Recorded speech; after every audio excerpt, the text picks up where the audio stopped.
The April 23rd, 2024 meeting of the Carrboro Town Council.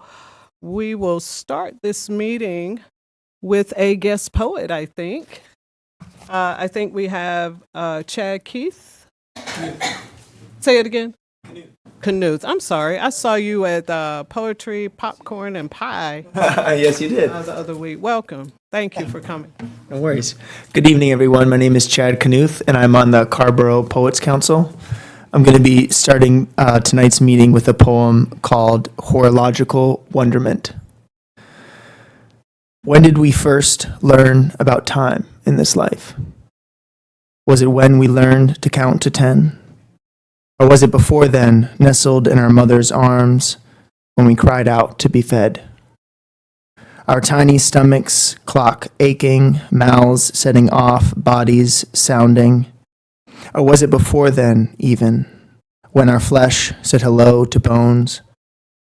When our dewdrop irises darkened behind lids, yearning for the light? Or was it when a part of us raced to reach our other half, in an ocean as mysterious as the concept of time itself? And if this is when we first learned to hurry and go slow, I'm curious then to know why after all this time, I am just now beginning to understand that time is just another word for God, however we may measure it, however we may write it down. Thank you. Thank you so much, Chad. I did want to just let everybody know that Councilmember Catherine Frey is here, and she's joining us remotely. There's Councilmember Frey. Thank you, Madam Mayor. Just a heads up that I cannot hear you very well. It's just a little bit muffled. Not sure why that is. It's a little bit muffled, even now? That's a bit better. Okay. And we'll roll with it. Okay. Let us know. Thank you. We'll Thank roll you. with it.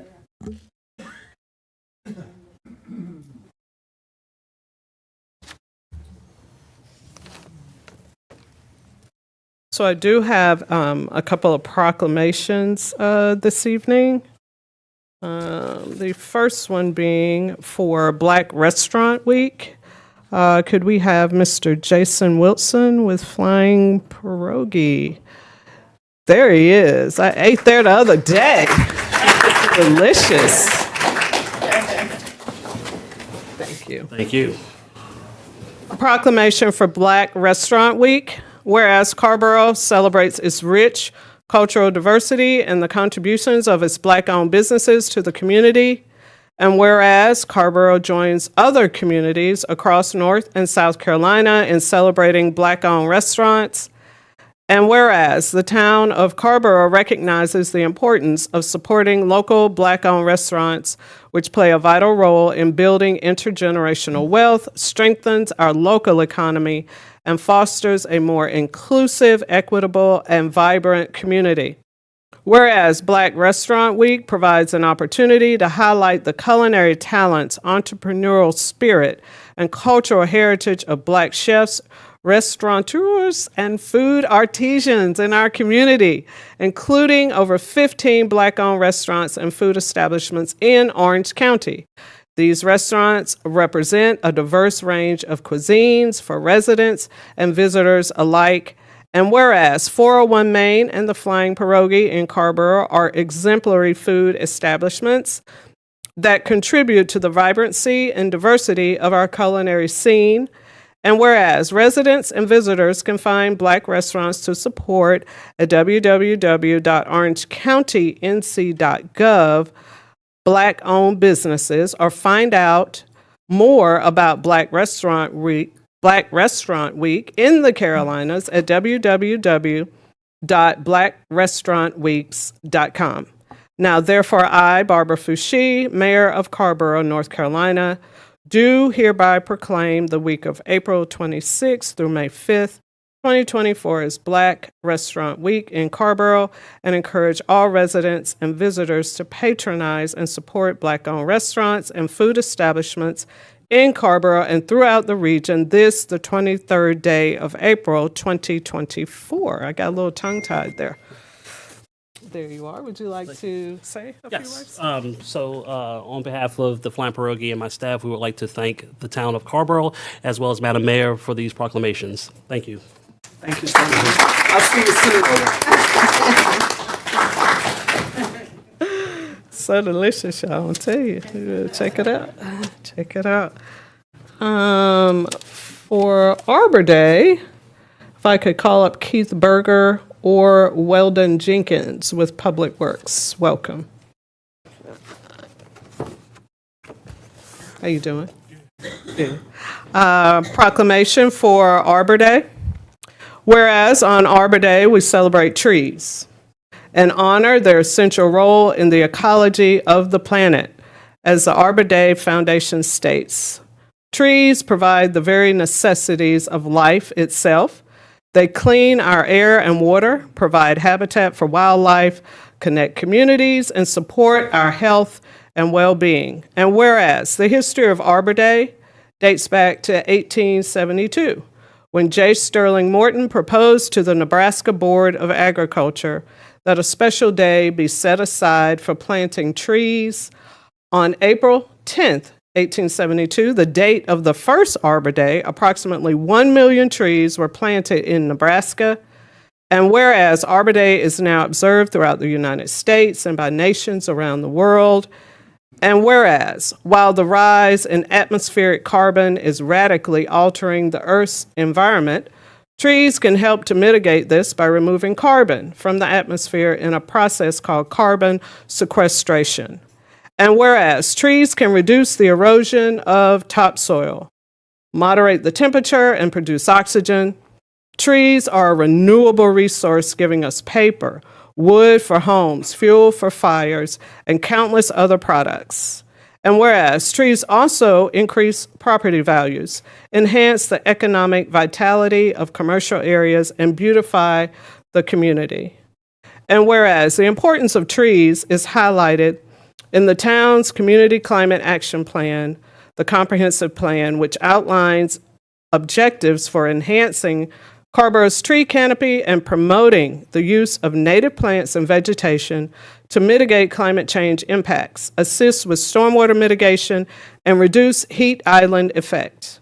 And whereas Carrboro has been recognized as a Tree City USA for 39 years by the National Arbor Day Foundation and seeks to encourage open, honest discussion of ecological issues and find solutions to the environmental challenges we face. And whereas Julius Sterling Morton once said, each generation takes the earth as trustees. We ought to bequeath to posterity as many forests and orchards as we have exhausted and consumed. And in this spirit, the town's Public Works Department would join other communities in celebrating the national observance of Arbor Day by planting a tree at Town Commons. And now, therefore, I, Barbara M. Foushee, Mayor of the town of Carrboro, North Carolina, do hereby proclaim Friday, April 26, 2024, to be Arbor Day in Carrboro, this, the 23rd day of April, 2024. And there you go. Would you like to say something? Yeah. Thank you, Madam Mayor. Just want to say Public Works is honored to continue the tradition of planting trees in our beautiful town of Carrboro. Thank you. Thank you so much. And so while I'm still standing here, the town is preparing to welcome a new town manager, Miss Patrice Toney. But I in addition to that, I want to thank our assistant town manager, Marie Parker, for serving in the interim town manager role. She's really been standing in the gap and keeping the day-to-day operations going. And I want you to know how much the council appreciates it. I appreciate it, and the community appreciates it. Hand clap of praise for Marie Parker. We appreciate you. Thank you. Council members, is there anything any of you want to say? Now is a good time to Marie. You don't have to, but. Oh, go ahead. Actually, I have two things. First, I want to thank Marie and and all the folks in town hall staff who helped to make this seamless transition that we needed to make together. Carrboro staff often talks about teamwork, and just watching the last 6 months was an excellent example of teamwork. And thank you, Marie, for all that you did to keep the team together. I also just wanted to point out that last year we did the number crunching, and because of the tree canopy in Carrboro, Carrboro sequesters 9,276 metric tons of carbon annually. So when you talk about being a tree city and celebrating Arbor Day, realize the enormity of what our canopy gives us. It is truly our lungs. Thank you. Thank you, Councilmember Haven O'Donnell. Anyone else? I would just like to briefly offer some more thanks for Marie. It is very difficult, I think, for our residents, for many people to understand how critical the role that you have filled is. I mean, it is, I don't want to say that it's been thankless, because hopefully we have expressed our thanks, but the impact that you have had on our town and the people who live here is difficult to communicate. It's difficult to exaggerate. It has been huge to have you in this role through the time that you have, not just maintaining but improving our function. So I will be making sure to let everybody. I will continue to let everybody know that as best I can, and I'm just really, really grateful for you, Marie. Thank you. That's in that hand clap of praise. Okay, Councilmember Frey. Thank you so much. Interim Manager Parker, I just wanted to convey also my thanks for the hard work. I've seen close up how hard you have been working to as the mayor put it, stand in that gap. And in particular, I wanted to call out and thank you for your work supporting all of our staff departments through some pretty tricky transitions, and the incredible amount of hard work that you have put in to helping make sure that those departments are fully staffed. You have been working on a ton of hiring, I know, along with our HR staff, and made a lot of really important hires to keeping the town running smoothly and setting us and our future town manager up for good future work. So just wanted to say thank you.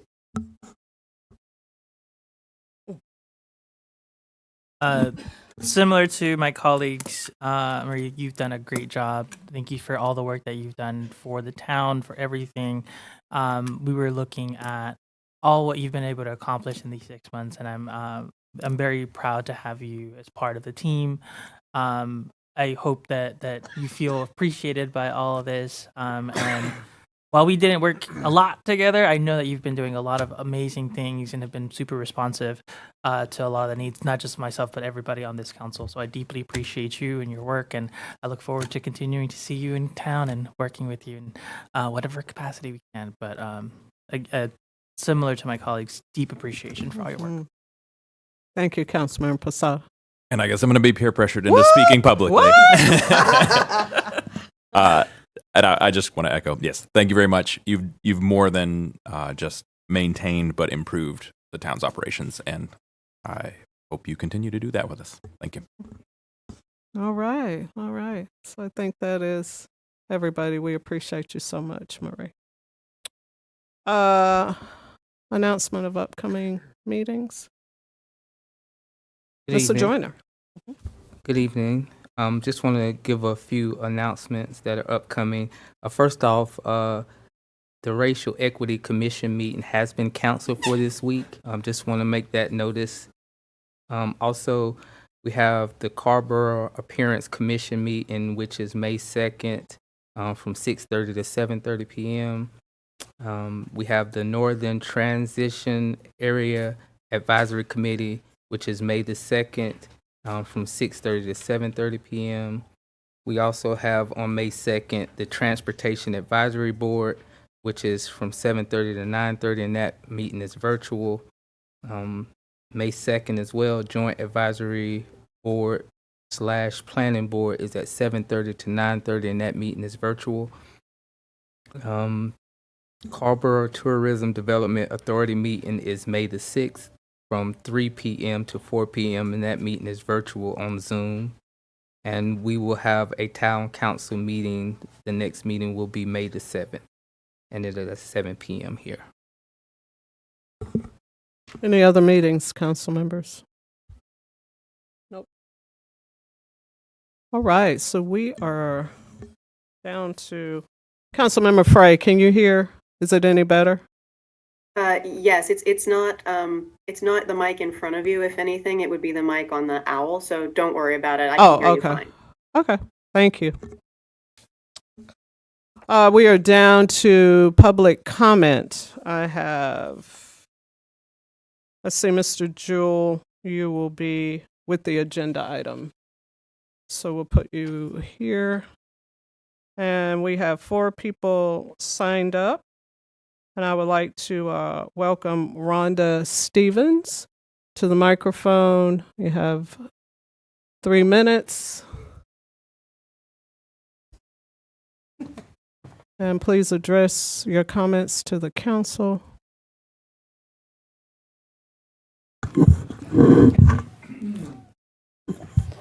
Hi, my name is Rhonda Stevens. You'll have to please excuse me, my appearance today. I am currently and have been homeless in this town since July of last year with my disabled daughter that's 34, my 2 dogs that I've had for 10 and 5 years, and my 70-year-old mother. I became homeless due to a nervous breakdown. I could no longer work and afford my apartment. And so we got evicted. And I went to IFC to get help. I did a coordinated entry. And they told me it may take a couple of months to get something. I was assigned a housing coordinator at that point. He kept promising me in November that I would have an apartment by the end of December. So those promises kept coming. He suddenly was fired. So I've been assigned a new housing counselor, and they're saying now it won't go past August, but I've been jerked around. And we've slept outside, out here on the pavement. Last summer we were the ones with the mattress outside, sleeping outside. My health is declining greatly. My mental health, my physical health, and same with my mother and daughter. My grandson is 17 years old and had to be separated from us. He lives with a family member. He's never been separated from us his whole life, but he could never live out here. My sister has cats, and we have dogs, so we can't live there. And so we don't know what to do. We're not getting help. We just feel hopeless at this point. We've been promised, and I've spoken with Anna Marie. She knows my situation from almost a year ago. So she knows that she can't believe that she said today, she can't believe I'm still even out here. Well, we can't either. Am I leaving anything out? No. I'm sorry, you guys. I'm very nervous. It's okay. It's okay. It's dangerous. It's very dangerous. We have a lot of things going on around us. Drugs, alcohol, people that are very scary, some of them. And so it's hard to get a good night's rest. Can't sleep. Oh, time's up. Thank you. Thank you, Ms. Stevens. I appreciate it. Yes, you should be coming up. Yes, you should. Next on the list, she's already there, Betty Curry. Oh, wait. Hi, everybody. It's good to see all of y'all. I'm excited. I'm standing here as a Affordable Housing Commissioner and concerned of Rhonda Stevens. I encountered her many times and attempted to help her several times. When I asked her her story and she expressed to me what had happened and how she wasn't really being catered to in the ways that I feel she should be, the concerns has been and will continue to be these agencies that are supposed to help homeless people, emergency housing assistance, to only be treated like they are unworthy. I've been very frustrated myself in trying to get help for community and get attitudes and get rejection and get excuses. And so my concerns are, when are we, whomever, when are y'all gonna do what you need to do to alleviate the homelessness that is happening in our community? We just lost someone, homeless, and we're constantly losing our homeless community members because they have nowhere to go. So now they're creating laws to punish them for being homeless.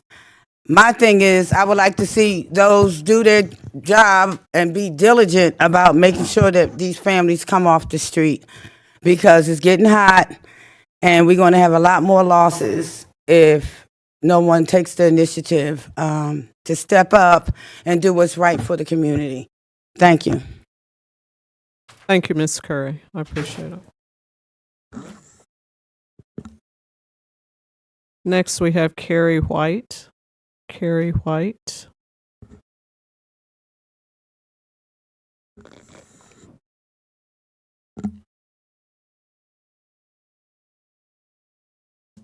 I have a video. Most of what I want to say is a video, and if you could please turn the sound down.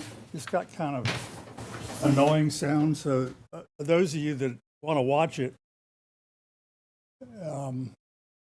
you might want to turn the sound down on it. It's a really good video. I'll wait till it's queued up. I guess I'm burning up time here. But what this video is, and first I wanted to thank Mayor Fouché. Thank you so much for coming out this weekend. And I think I was only there for about 2 minutes because I had to take care of a family matter. But everybody really appreciated time with you. And we want to extend the invitation for the other council members to come out and see what I think is a pretty concise presentation on the pathway parcels. So thanks again for participating. I got great feedback on and as you watch this video is an aerial view of the pathway parcel. And as you watch it, I want you to think about what was said in the proclamation about the value of trees. It being Arbor Day and Carrboro being a tree city, and all the benefits of sequestration and stormwater mitigation and reducing heat island effects, and also saying that Carrboro might be planting trees in places. Well, we have a 5-acre stand of hardwood forest right there next to 4 neighborhoods. The 4 neighborhoods are Waverly, Fair Oaks, Spring Valley. Are you ready? Waverly, Spring Valley, Fair Oaks, and Webwood. And the video starts, and what you'll notice about it, you'll notice some things such as the steep slope that slopes down into Waverly. You'll notice the fact that it's all hardwoods, whereas there are other forests bordering it that are a pine forest. And you'll also see, excuse me? You ready for me to start playing it? Yeah, you can start playing. So it starts at Webwood. It moves northward to Pathway Drive, crosses Pathway, and as you can see, the houses are very near the parcel. And we're going down a steep slope here, sloping down into Waverly. And I'm sure in future meetings, you'll see how it hugs the side of all of these houses in these 4 neighborhoods. For those of you that I didn't really introduce when I came on, this is a proposed site for up to a 34-unit affordable housing, depending on the results of the survey. There's already been some tree cutting going on down in the this portion at the bottom here to so that the let's just play it one more time for the remainder of my 3 minutes.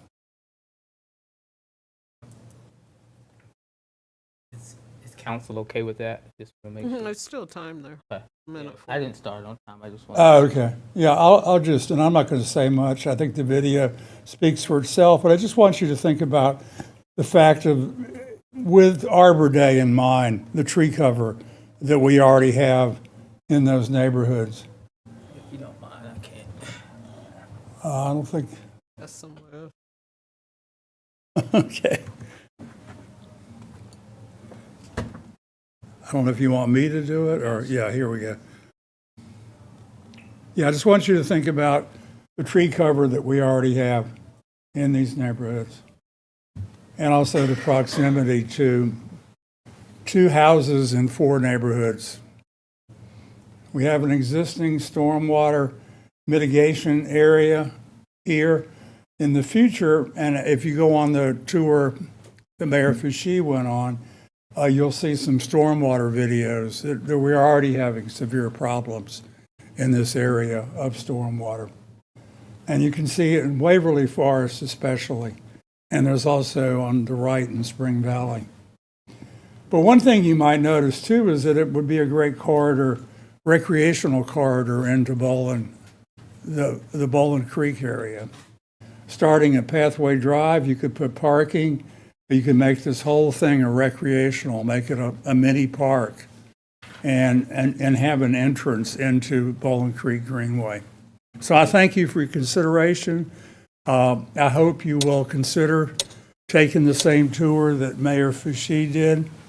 And thanks again. All right, thank you, Mr. White. Next on the list, we have Dolores Bailey.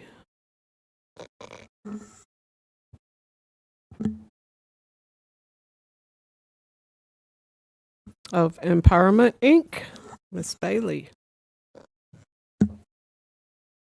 Good afternoon, good evening, council members. Before my time starts, can I stop just for a second? I just want to say how touched I was by the woman that was here before. And you know that I am a affordable housing person and provider from long time back. And if you guys decide to create some type of council, I am absolutely ready to serve on it. I know the problems. I know what she speaks of, and I'm very, very sorry for her. But maybe it's time for all of us to start looking at it really pointedly, like where do those families go? She listed several of the agencies that I work with, and it's not that the agencies aren't trying. The resources are just not there. And so we got to start doing something and do it better than what's being done now. And so I'm volunteering my time, okay? Had to say that because it upset me. My name is Dolores Bailey. I'm the Executive Director of Empowerment Incorporated. We are a nonprofit that provides affordable housing, economic development, and community engagement. Empowerment has been around since 1996. We currently own 63 affordable rental units. 30% of those are located in Carrboro. Tonight, I'm here to talk just briefly about a project that Empowerment is working on called Homestead Road. Homestead is a 9.4 acre lot that has 10 homes on it. It is considered a NOAA property, naturally occurring affordable housing. It is something that Empowerment has recently started getting into. As recently as a year ago, we've been looking at these properties. NOAAs are rental units that are affordable that do not have federal subsidy in them. The point and the urgency of NOAA properties is to purchase them and get them into the affordable housing range before developers recognize the beauty and the glory of them and turn them into something that affordable units can't be produced in. In your booklet, it talks a little bit about NOAAs in your packet, and it also is pictures of the houses that are on Homestead Road. I'm here tonight to ask that once you hear a little bit about my project, Empowerment's project, and we delve a little bit more into it, that the Homestead project be included in the 24-25 project budget. I'm sorry. The anticipation, the opportunity that's on those 9 acres is that there are 10 homes there now. They're rental homes, but we could possibly provide home ownership of some of those units. Basing this off of your housing and community document, on page 70 and 71 and 72, you talk about Carrboro's commitment to affordable housing and affordable rental. This project can be all of that. You will see a picture. One of the last pictures has on it potential to become a commercial project. We are offering that these 9.4 acres can not only serve rental, but also serve home ownership and serve commercial. I look forward to talking with council members later about it, but I do want to ask again that Empowerment be considered for the 24-25 budget. Thank you. Thank you so much, Ms. Bailey. Those are all the people that I have signed up for public comment. So I assume that there is no one else. Town Manager Parker, the consent agenda. Thank you, Madam Mayor. Good evening, council members. First on consent agenda tonight is the Morgan Creek Greenway Supplemental Agreement and Capital Project Ordinance. This is to request that Town Council consider authorizing the Town Manager to execute a supplemental agreement with NCDOT and adopting a new capital project ordinance for Morgan Creek Greenway Phase 1 to reflect additional funding and update the project milestones. Second on the consent agenda is a request to set a legislative public hearing. This is to request the Town Council consider setting a public hearing on text amendments to the land use ordinance relating to water quality buffers, road buffers, fences, and setback variances. A resolution setting a public hearing for June 4th, 2024 is provided. The next item is a resolution issuing a business revolving loan. This is to approve a resolution authorizing the Town Manager to issue a business revolving loan program loan of $32,000 plus closing costs to Heather Swanson. The next item is an ordinance to amend the town code. This is to increase the civil penalty of parking in a handicapped parking space without the appropriate tag or identification from $50 to $250. And the last item is South Greensboro Street Sidewalk Supplemental Agreement and Capital Project Ordinance. This is to request that the Town Council consider authorizing the Town Manager to execute a supplemental agreement with NCDOT and to adopt a new capital project ordinance for the South Greensboro Street Sidewalk Project to expand the project scope, reflect additional funding, and to update the project milestones. Thank you so much, Town Manager Parker. There were questions about the request to set a legislative public hearing. I would like a motion for items 1, 3, 4, and 5. Okay. Thank you. It's been moved and properly seconded for items 1, 3, 4, and 5. All in favor, please say aye. Aye. Any opposed? That motion carries. There were questions about the scope of the buffers, the variances, and setbacks. Councilmember Haven O'Donnell had the questions, and so Yeah, hold this item. the questions that I had, and staff, I want to thank you so very much for, as promptly as you could this afternoon, getting a response. But I just wanted community to know that the questions that were asked about this item is where are the specific changes in allowable uses? Where do they apply? Identifying the waterways and riparian buffers that are impacted, and identify the areas impacted in the setback variance. Additionally, I asked if there could be a color-coded markup of all the specific recommendations and changes from the land use ordinance. So those are two important pieces that I think were not in the agenda packet, and now that staff has responded, I would like those items to be added on to whatever's going to be on the website so that community has access. And also if there could be some explanation for why now that this is being addressed, given that we're interested in rebuilding the LUO, and you may want to respond to that now. And so, according to our procedures manual, we pull items from the consent agenda either to vote no or to move to a subsequent meeting. And so I'm assuming this is going to be moved to a subsequent meeting, or? You can, yeah. Okay, so Marty, you don't? Okay. No. Mm-mm.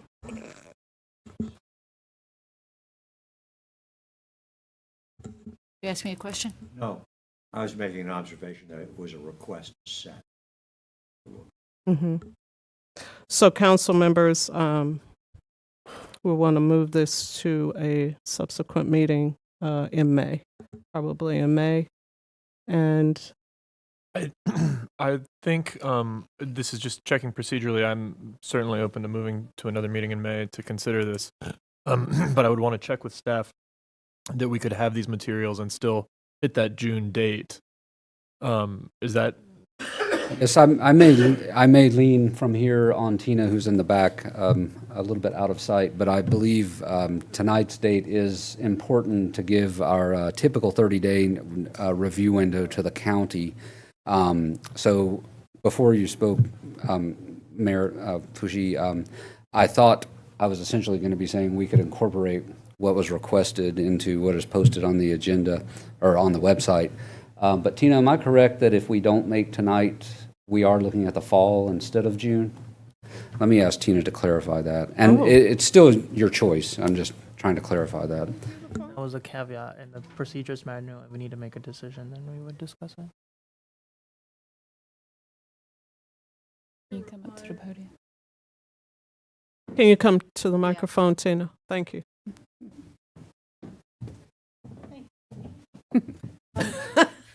We're required to provide the counties 30 days, a minimum of 30 days, to review a draft text amendment before it goes to public hearing. So looking at the available meetings in June, it's possible but tight and possibly unlikely. Since the next meeting is in June, yeah, we're essentially, we wouldn't meet the 30-day deadline, right? That's what I think it would be. confirm. I think it would be. We can move it to the third meeting in June. We could possibly do the third meeting, so it would be tight, but possible. That would also really conflict with budget. Yeah. Mhm. So I mean, in this case, with I think Randy is making valuable points, and I sort of agree with the desired transparency and ease of use. But my thinking is that we need to proceed with this, especially considering, and I really appreciated the memo that we were provided this afternoon to try and answer some of these concerns, and that generally speaking, these are consistent with the goals of our many other competing documents, and sort of needed to make a timely amendment to the LUO, even in the face of the larger revision. I think that we need to move forward with this to keep the staff on schedule, and so I'm going to move the item. I will offer up as well, just in terms of what was the content of the memo, that in particular trying to get our ordinance aligned with state statutory requirements, and some of the other matters which we may have pending applications for. That is why we were trying to make it happen before the council goes on their summer break. Tonight, as Nick mentioned, is really just setting the public hearing. If you do set the hearing and we get to the public hearing, and for whatever reason you choose to not act on it, then we can still, delay action or further consideration until the fall. Yeah. So I pretty strongly feel that we need to set this hearing and that we can get those materials and the rest of the communication in order around this. So I would like to move that we do set this hearing. So we have a motion on the floor by Mayor Pro Tem Nowell. Is there a second? Second. Seconded by Councilmember Posada. I just want to second. Councilmember Haven O'Donnell. I will vote to set the public hearing due to the time, but I'm concerned that this has far-reaching holistic implications, and I want to be sure that we've really thought this through. Carrboro has a long history of having stringent riparian buffers, and we've been we've exceeded the state. Yes. And there's a reason why we've done that. So to claw back to where the Jordan Lake rules are now, given that the Jordan Lake rules are in the process of being revised and probably won't be completed till 2025, I just think it's premature because we haven't heard the conversation, the in-depth conversation that's going on with the Jordan Lake rules as the technical committee has been working on it. I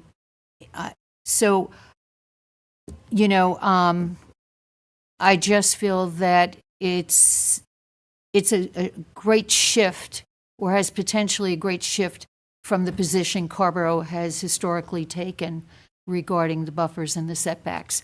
But I'm comfortable going ahead with the public hearing. I will respond just very briefly to note that our intention is not to lessen. It's the state has made changes since we adopted ours, so we're trying to align and not lessen, if that makes sense. But we can provide additional details about that when the item comes forward again. Yeah, zone 2. Yes. Yeah, I know. Thank you, Marty. Thank you. Appreciate it. Are we ready for the question? There was a motion and a second to move item number 2, request to set a legislative public hearing for June 4th, 2024. All in favor, please say aye. Aye. Aye. Any opposed? Thank you, Councilmember Frey. Motion carries. Thanks so much.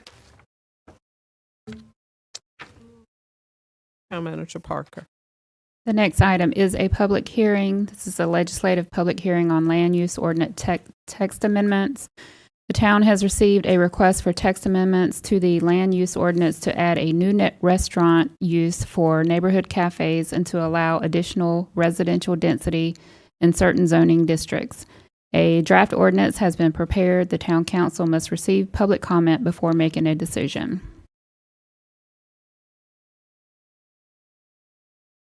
All right, thank you so much. I'm going to go ahead and open the public hearing.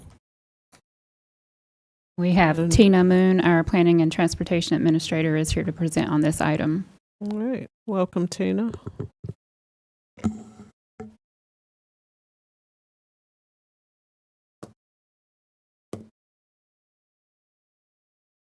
A brief presentation.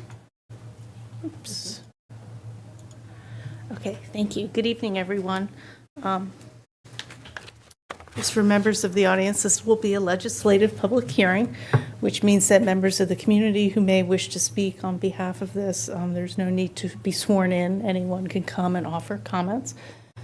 The applicant and her agent is here tonight, so I will, if it's okay with you, I will go ahead and provide a brief staff presentation, and then there'll be an opportunity for them to present or just add remarks if they'd like to. Okay, some of you may remember either from your position on the council or as members of the advisory board, the council approved what was then a conditional use permit for a small live-work project on Jones Ferry Road gosh, it's been, I think, 6 years now.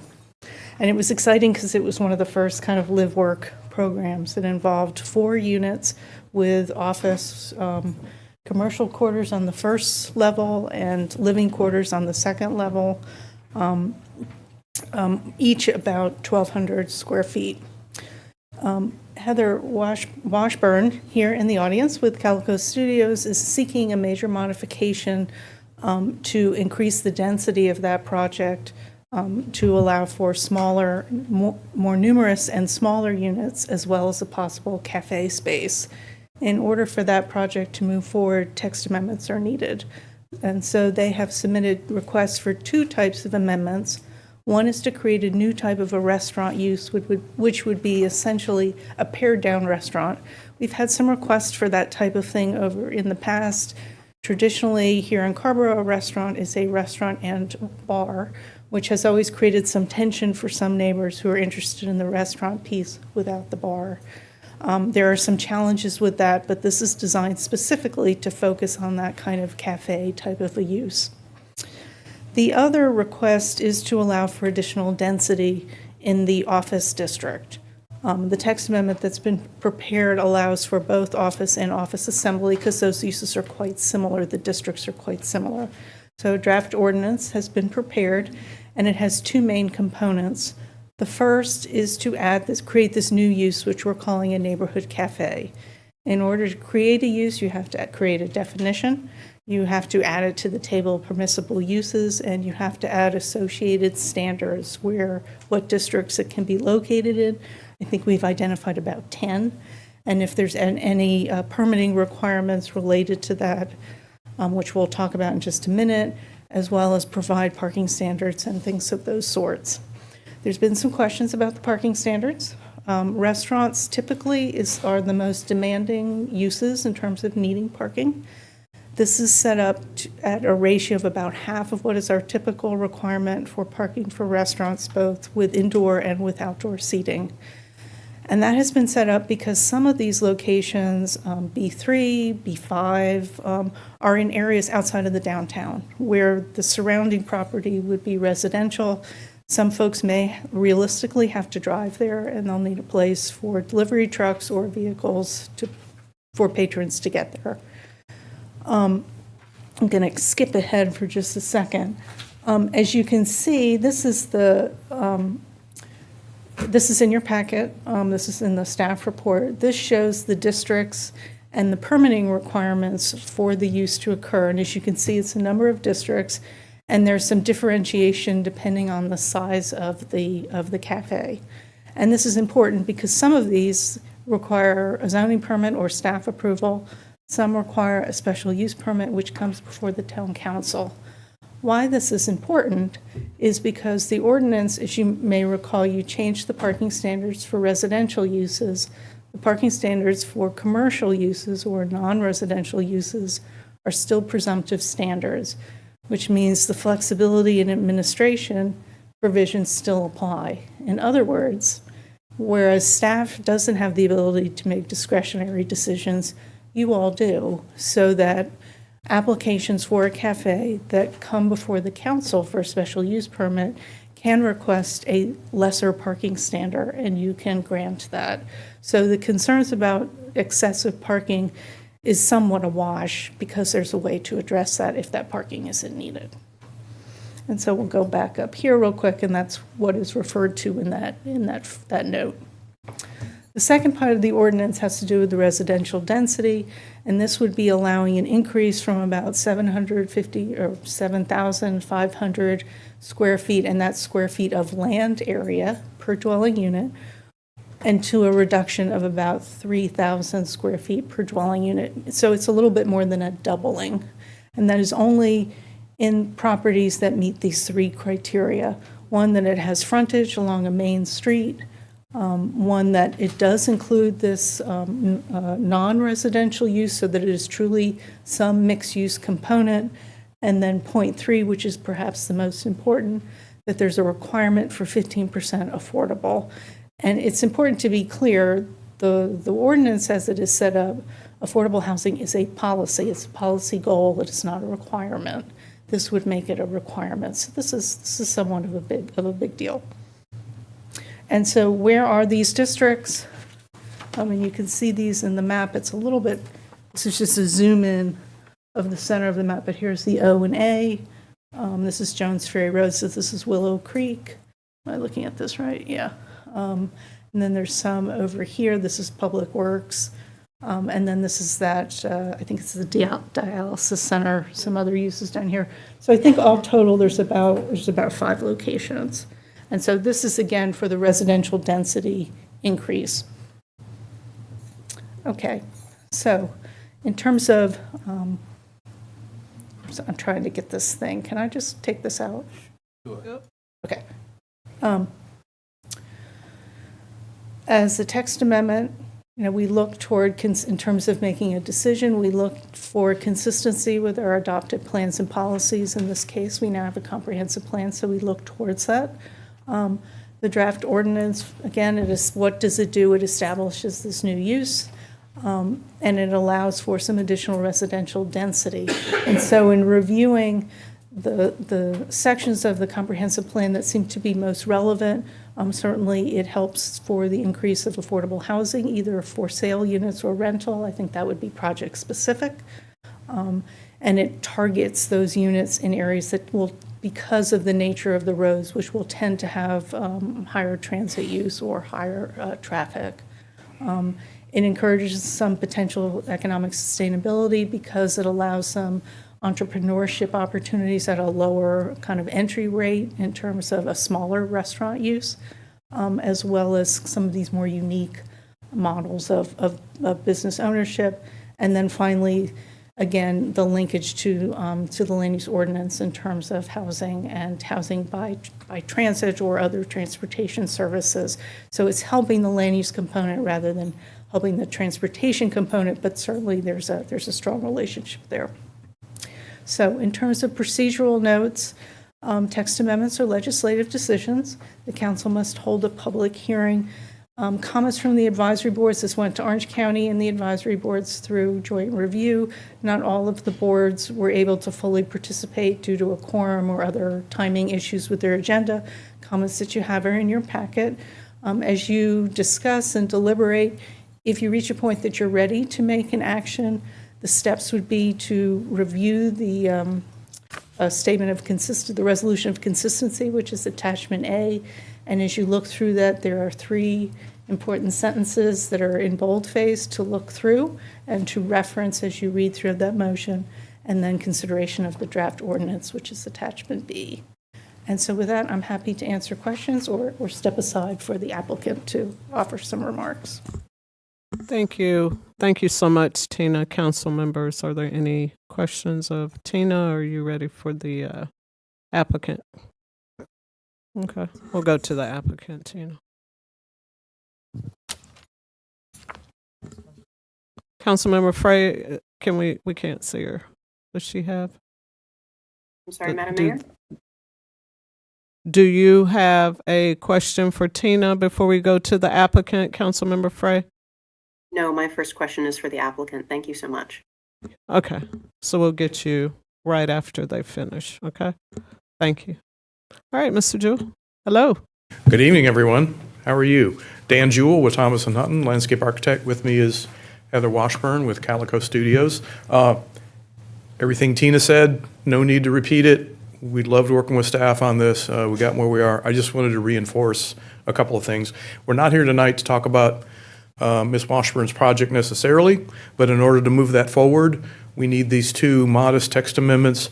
And because they apply to other areas in town other than just this site, we thought it was very important to set this text amendment up that there needed to be a high bar for other people to be able to do that.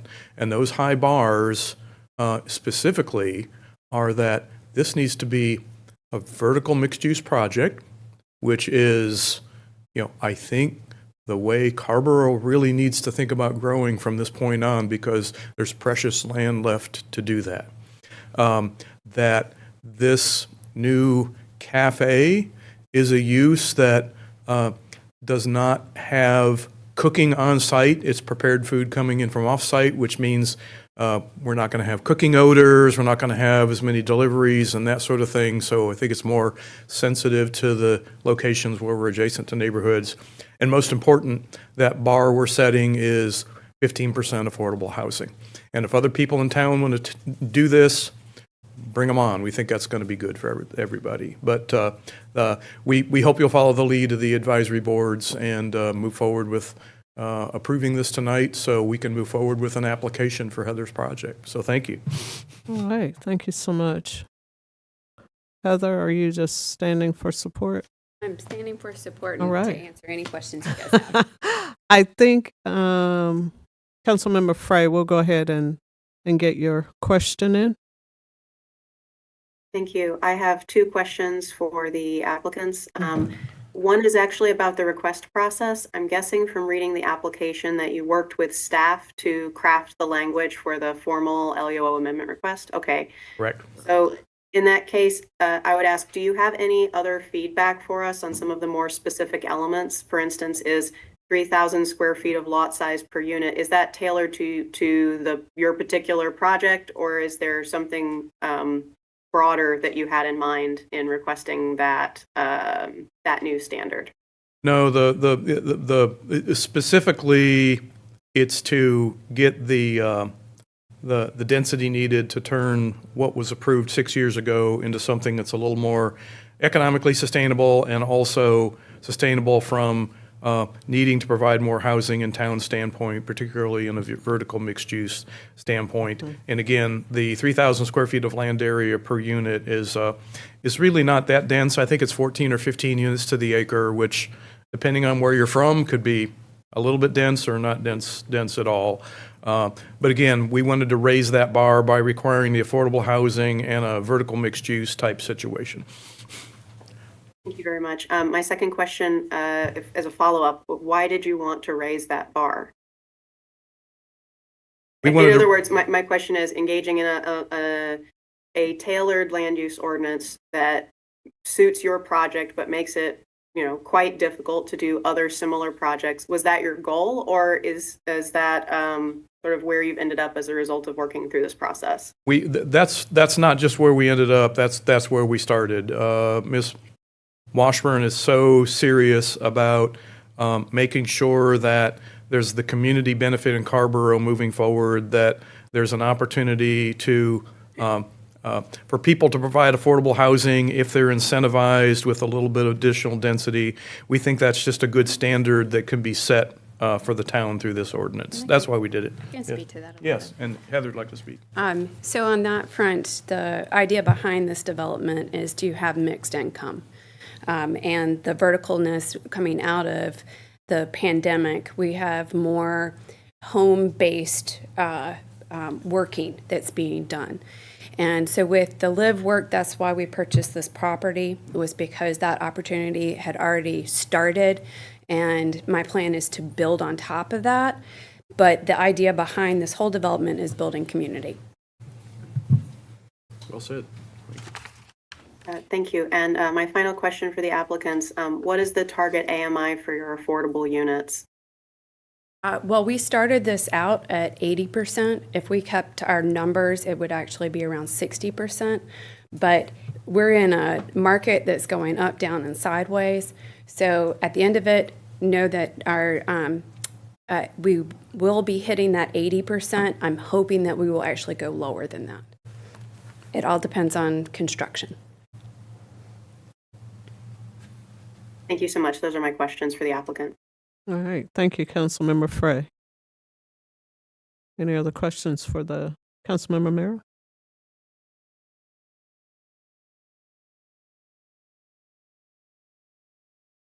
Oh, that's okay. So we need, I think we. I move to excuse Councilmember Merrill. Yes. Second. Sorry. It's been moved and properly seconded for Councilmember Merrill to be excused, and hope everything is okay. All in favor, please say aye. Aye. Any opposed? Motion carries. Thank you. That's okay. Thank you, council members. Mayor Pro Tem now. Thank you. Extraordinarily excited about this proposal. It's very thoughtful. And the spirit of my question is really in really the standard that we're setting rather than the project in front of us, which, you know, I hesitate to even make you take the time to help us think through this to get greenlight, as far as I personally am concerned. Great project. Love it. How do you feel about these parking considerations? As far as, you know, my personal inclination would be to eliminate the parking standards for this district, but I would not want to make this prohibitive for developers of a like mind. Go ahead. We're both of the same mind, but I'll let you respond to that. So the whole basis of this is that you're not leaving the property. So the folks that are going to be using the cafe live there, and there is plenty of apartments around. We've been out there doing studies at the property to see, are people actually walking in front of this property? Are people using the bus? The answer is yes and yes. Is there a large number of folks that are not on the property that could use the cafe? Yes. Would they need a car? No. So I would like to have as little parking as possible. We do need parking because there is going to be office space that's there. It is a live work.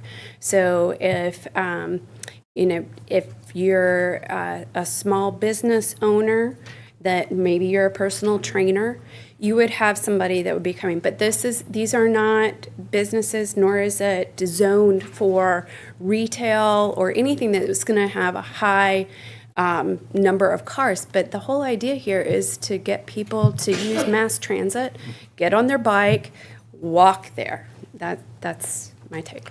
And I think to put a finer point on that, we did not include the parking numbers in our application. The staff put those in there because it said it needed to align with the use table and parking requirements, but we fully anticipate we will, on my first and second born, when we come before you with the application for the project, we will be asking for a parking reduction, and we often do that, and you've been very good about granting that. Yeah, I appreciate that a great deal. Again, this is really in the spirit of the district rather than the project. And I guess in that same spirit, should 3,000 for lot size or 1,000 for unit size? Thinking about, do I have those right? 1,000 square feet for. The 1,000 square feet plus or minus is the size of the cafe that would kick you into a zoning action as opposed to an administrative action, is my understanding.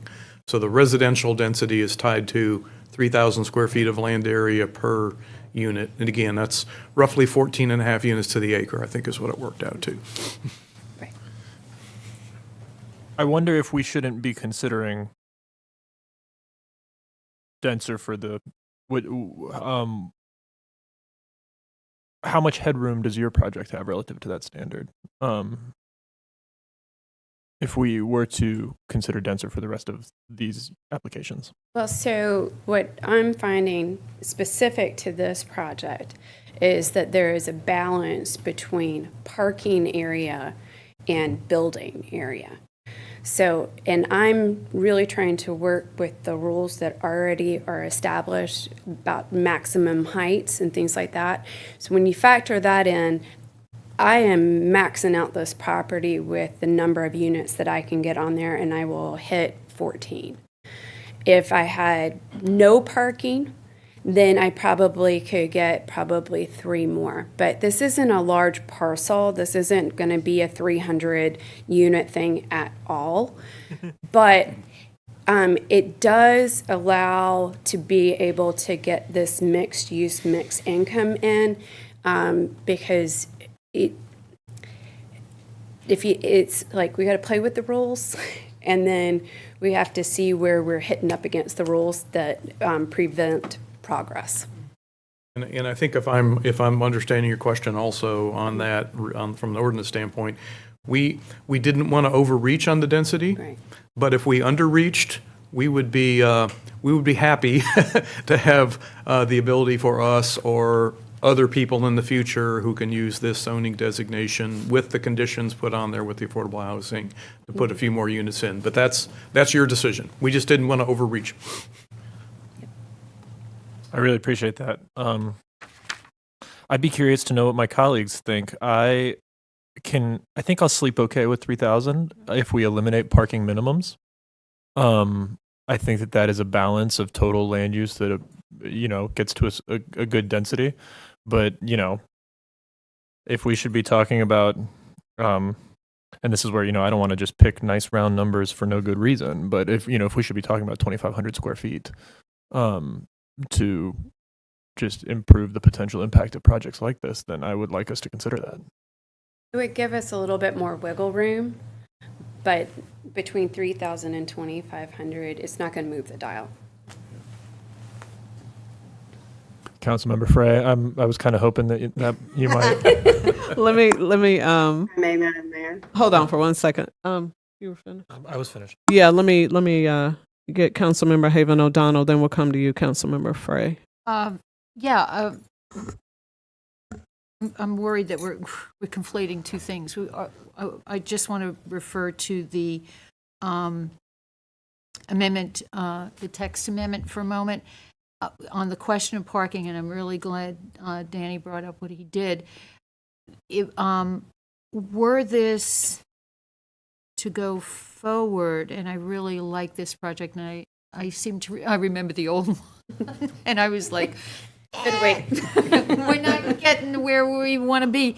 But the question is, so if parking is further eliminated or reduced for this particular site, does that carry over to the other sites for which this could be applied? It depends. If you amend the parking requirements in the text amendment before you, then the answer is yes. But as we always do with projects in Carrboro, and we've done enough, you grant a parking reduction when we come before you for the permit for the actual site. Right. Then it doesn't apply to any other sites. Right. That's exactly what I wanted to get clarified and separated out, because I think that's the time to discuss it, because we don't know what could possibly be suggested in terms of a mixed use. I love the fact that it's live work. I love the fact that it's gearing towards more non-traditional entrepreneurship. I think that's fabulous. I think we need that. The only other question I had, and I don't know whether this is something that would ride with this text amendment or go specifically with the project, which has to do with if you're looking at the density and you're looking at the relationship to public transit, right? Does that mean that we need to now or later ask for more like sheltered bike, bike coverage, or how close is the bus stop? Are those questions for later, or is that something that would have to be in here now? The bike parking is also established in the text amendment. Again, the council has the ability, when projects come before you, and I suspect most of the folks that would use this text amendment as approved would come in front of you. Council has the ability to ask for those things like, a covered bike shelter, a transit stop, and things of that nature. So, which, having worked in Carrboro for 39 years, you're consistent with that. So we would expect that, yes. You are. And just remind me, because I didn't see a printout of it, how close is the bus stop? It's fairly close, isn't it? Middle. Right. Like right in front. And when we come back around, I'll be excited to show you all the plans and stuff. But we got to get through this part first. Perfect. Well, I'll move attachment A for consistency. Catherine needs to raise her questions first. Councilmember Frey and then Posada. Thank you, Madam Mayor. I will attempt to be brief since we have a motion coming up. I think that this land use ordinance proposed amendment is an excellent example of how we got to where we are with our land use ordinance today. And so I adore this project. As Councilmember Haven O'Donnell said, we love this project. I'm not making an example of this project. I'm making an example of this process. So I'll be brief, but just know that this is not in any way pointed at Calico Studios or this project. As Mr. Jules pointed out, this is how we have done business in Carrboro, where we have a very strict amendment ordinance, and then each project comes before us and we horse trade, and then we come up with conditions specific to it. That adds cost to the project, which adds cost to the rent or purchase price of any housing units. It is an obstacle to a project that we love that does not need to be in place.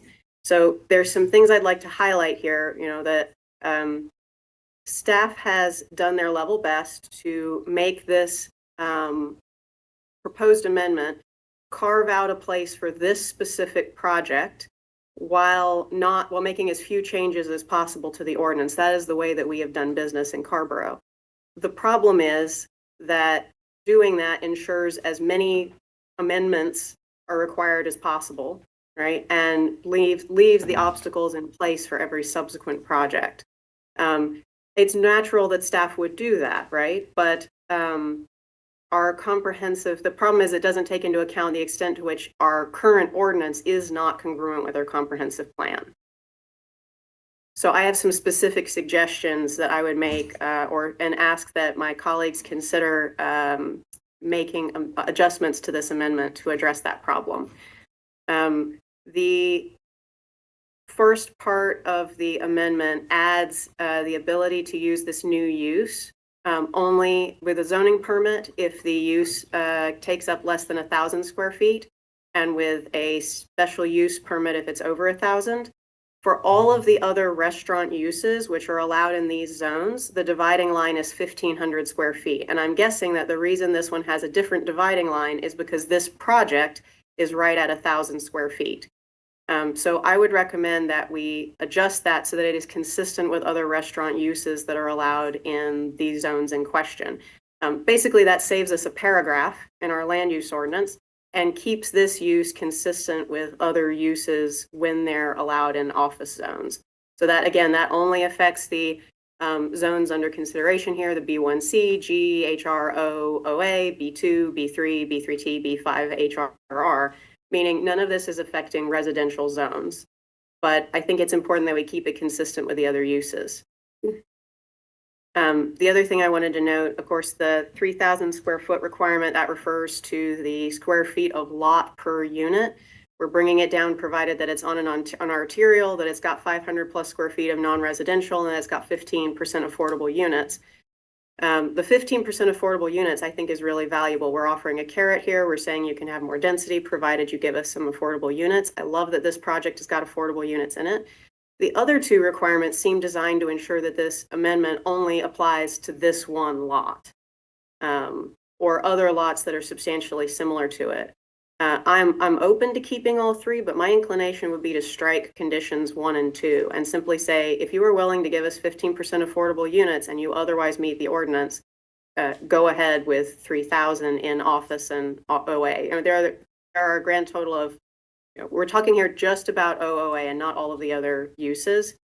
I think we can say if you currently can have 7,500 square feet of lot per unit in office or office assembly, why not just say, and if you are willing to give us 15% affordable, you can have a density of 3,000 square feet of lot per unit. That's my second suggestion. The other thing I note is that while the proposed parking language is more lenient than current restaurant uses in the ordinance, I don't think it's consistent with where we're going under the comprehensive plan. I strongly support Mayor Pro Tem Nowell's proposal that we should be having much less required parking or potentially no required parking. This particular use as added to residential is not intended to incur any additional car trips, if I've understood the applicant properly. And I think that we should support that. It also is going to give the project more wiggle room in terms of making sure that it pencils even as the market flexes. I think that this should be even more lenient than it's currently written. And my last note is that the bicycle parking language, again, it's congruent with restaurant uses under current ordinance, but there's a conflict between the current ordinance and our comprehensive plan. I feel that when we get to the point of rewriting our land use ordinance, we probably won't be tying bicycle parking spaces to the number of car parking spaces that are required. I'd just like to see us start as we intend to go on. So thank you for taking the time to listen to me on that point. Those are the suggestions I have for adjustments to this. I would not propose that we adopt the amendment as it's currently written, that we tweak this, and if we can tweak it tonight and move it, great. And if it needs to come back around, I'm okay with that. But I would prefer to just go ahead and get those tweaks made and move forward. Thank you, everyone. Thank you so much, Councilmember Frey. Councilmember Posada. Thank you, Madam Mayor. And that was going to be kind of my question to staff. Should we want to amend this? Does it have to come back? Does it have to be amended tonight? Or like, can it be amended tonight? What would be the process for incorporating a lot of what we've heard tonight? So let me answer. It's a close call because when you advertise a particular ordinance. All right, Nick, do you want to use the mic so folks at home can hear you? Over there.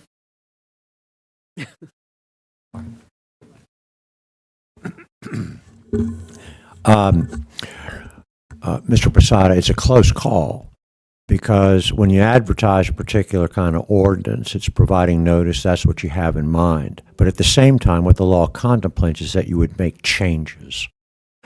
The more significant the changes are, the more likely it is that we have an obligation to re-advertise, right, the matter.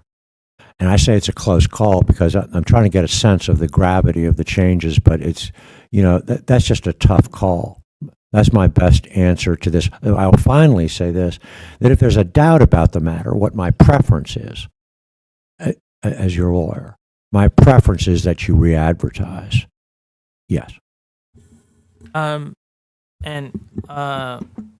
Tina, I also wanted to ask you or maybe the rest of the staff, like some of the amendments that folks have, like my colleagues have brought up, is that something that you've already discussed in any way? Would this new conversations?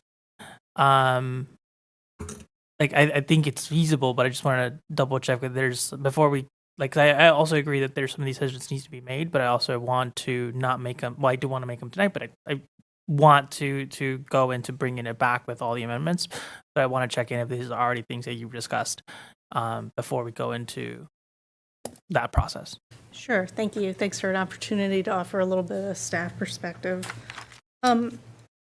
Without kind of going through a line by line kind of back and forth, let me just offer kind of some background. We've had some inquiries over the years about trying to come up with a cafe type use. I don't think anyone's come forth with quite the confidence, but we've had people kind of dabble in that. So while this is a specific applicant who's come forward with that, I think that's something that staff has been exploring with the town attorney for quite a while, actually. It's true that this text amendments are coming forth to advance this particular project. However, I think we always try to look at what are the trends, where is the ordinance likely to change, and can we kind of get in front of some things. Some of the conversations I'm hearing tonight, though, make me think that there's perhaps a little bit of kind of overlap between what are changes related to this particular project, and I'll talk about the parking. The parking component of this is really only related to the cafe use. Mm-hmm. So the residential component of their project still falls under that no minimum that you've already established. Because this project will require a special use permit, concerns about this particular applicant being forced to have excessive parking is probably not applicable because they can request a lesser, they have that, you all can advance that flexibility in administration. We actually considered having kind of a joint parking opportunity, which is also in the ordinance right now.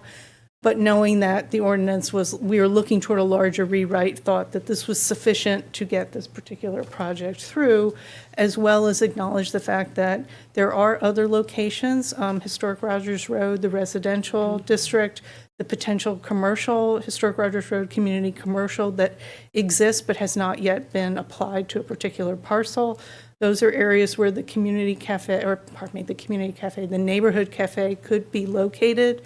B5 is actually watershed commercial, which means it would be on 54, kind of out. Those are areas where it is probably appropriate to have some parking standard. Again, if it requires a special use permit, there'd be some opportunity to be flexible in what those standards are. So there's been a lot of conversation about how a parking standard affects this project, and I think perhaps that's not really that's probably not really relevant, to be honest. Why would the standard be more to the town interest than the developer's interest in a viable project?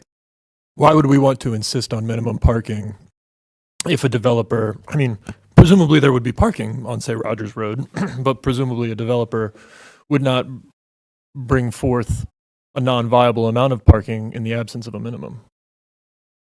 Sure. What we have found over the years is that for some applicants, it's helpful to have a starting point. It's not necessarily to check a box to get automatic approval, but it's a beginning point. And from there, they can begin to talk through and say, based on our experience, we don't think we need quite this much. When we've had no standards for some applicants, that has been more challenging. And it's a work in progress. But, in this particular situation, for the projects where there is that ability to, I don't want to use the word negotiate, but where there is that flexibility of the application of parking standards, there are presumptive standards. Applicants can always come and say, this is what the ordinance says, but based on our experience, we believe we can have less. And for the most part, the council has supported that. So, with presumptive standards, there's always been that opportunity to have less parking. I guess I appreciate that. It doesn't really address the concerns of the added time and expense. And to my way of thinking about this, and I mean, pardon me, at the risk of being pedantic, is just that, space dedicated toward cars is the assumption of risk of negative externalities for climate, for safety. And when we put minimums, we are insisting that the town bear that risk instead of developers, the risk of those negative externalities. And, the developers will calibrate how much they need. And to the extent that it's difficult for them, I would rather have that difficulty be assumed on the end of the project. It seems to me that a minimum here is codifying the town using our most precious resource here for the most deleterious possible use per the comprehensive plan. And I take your point that we are always able to sort of bargain, but I'm particularly moved by Councilmember Frey's points that process is onerous for developers and for, here we are, ownering a good project. And so since we have a good project before us, I really want to drill down and push to not have these parking minimums. And I think, too, that it is worth striking the frontage along arterial and the 500 gross square feet of commercial. I think that the opportunity to streamline here is important. And I take your points that that our history is getting to where we want to go, but it's where we want to go more efficiently at less expense, so as to incentivize actually getting there, to my mind. Thank you, Mayor Pro Tem. And had a couple more questions before we move forward. Given that, I'm sorry, I don't know, Tina, were you finished responding to the earlier question? I think we're past that. Way past that. All right. Actually, I lost my train of thought. I yield back, Madam Mayor. Okay. So, Councilmember Frey, I do understand. I feel like you and Mayor Pro Tem now called each other last night. Actually, we did. Maybe this would have been cleaner if we had. We did not. I'm just kidding. So I understand the direction that you're trying to go in as it relates to current land use ordinance comprehensive plan, not necessarily communicating, but wanting to get that kind of action started. Am I understanding that correctly with what you are recommending with your 4 amendments? Is it 3, 4? It doesn't matter. Yes, that's correct, Madam Mayor. I think that staff is doing what they are supposed to do in terms of bringing us an ordinance amendment that is congruent with the current ordinance. Our role is to provide additional policy guidance on how it ought to be congruent with our comprehensive plan. So I do have a short list. I guess my question is there appetite for sending this back with apologies to the applicant, sending this back to get it streamlined so that they then have more wiggle room on the project? Thank you, Councilmember Frey. I was getting ready to ask the same question. Is there appetite? I certainly understand it, and as we try to, kind of transition towards what we hope will come out of our comprehensive plan, but with our current land use ordinance still in place, moving towards the rewrite. So I understand what Councilmember Frey is saying, and we have to wait until we get there, or can we start now? So I understand the jump start that she is talking about, and probably could get behind it. Council members. Posada. Thank you, Madam Mayor. I remember what my question was. Oh, he's back. So Tina, and this is when you mentioned the land use rewrite, Madam Mayor, that this is what I was thinking, right? So knowing that we have that's going to be a long track, does it make sense for us to, take this back, bring it back a little bit more in line with what we've been talking about, or will it all be for none, right? So just I'm curious. May I offer that? Yes, thank you. I think the answer is I think it depends. The text amendment, as it's presented, allows the applicants to advance their project and submit for their modification to the special use permit, which I believe is underway. If the determination is that this needs to be re-advertised, we would likely have to go back and do a new request to set. If we have to do a new request to set, I'm not sure that you would get this through before the summer break. And there's a possibility you could get your modification before the summer break if you're hustle. So then they would push back the project. And applicants, can you talk a little bit about the timeline as well? Probably for the fall. So I appreciate Tina's points on that. My understanding is as long as this text amendment is approved before you have the public hearing on the special use permit, we could the new ordinance rules would apply to that special use permit. Correct? In other words, we don't need to wait for it to be approved to submit our special use permit. And even though Heather and I have not discussed it, I think we've heard enough tonight to be confident in moving forward with that special use permit. Certainly, it'd be great if this came back before the summer break, but if it didn't, I don't know that it would affect our timeline in pulling the special use permit together and getting it submitted. So if that helps with your deliberation. That does. That's where I was trying to figure out how much time this was going to add so that we do it in a way that is responsive to the community, it's responsive to the applicants, to the town staff, as well as go more towards what we've already heard tonight, because I do very much want to see this come back. I am curious, do we have time to bring it back before the summer break, even though that, we've heard that it might not impact the timeline that drastically. Does the staff have the capacity to bring it back before summer break? Yeah, I don't think it's so much the staff capacity. I think it's more a matter of timing. Of getting something in the queue, do a request to set, have that time to go back to Orange County and to do the the published notice, et cetera, it's usually about a month and a half for that. And there is a motion on the floor. Councilmember Haven O'Donnell. Forgot there was a motion. So thank you for the reminder, Madam Mayor. I think I'm done with my questions. I'll yield back. Councilmember Haven O'Donnell. Well, I would still go ahead with attachment A, making the motion. I don't want to delay because I think that some of the parking questions that we have would be answered later.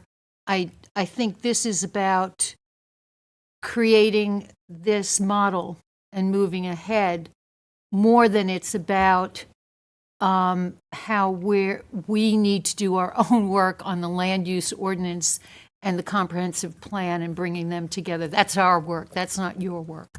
And for that reason, I'm going to just say I'm ready to vote to move this ahead. And there is a motion on the floor again from Councilmember Haven O'Donnell. Is there a second?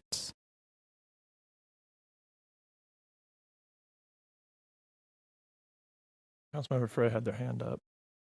Oh, I didn't see. I'm sorry. Not Councilmember to Frey. second. That's what I assumed. Oh, of course not. Did you have more comments?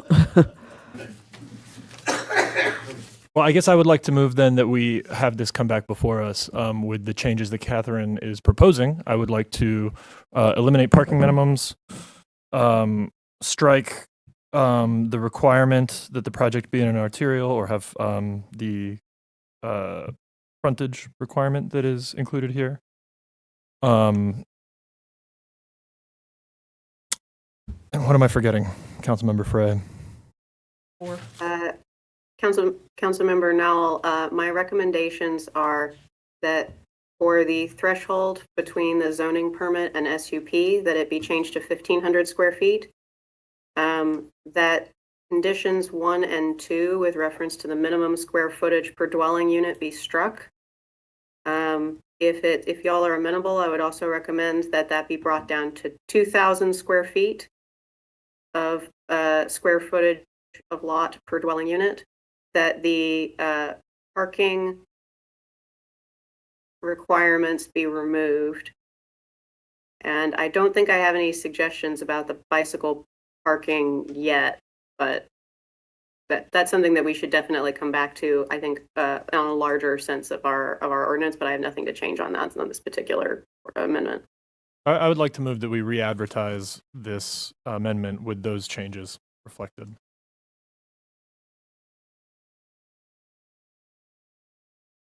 There is still a motion on the floor from Councilmember Haven O'Donnell. There is not a second, and so this motion dies here.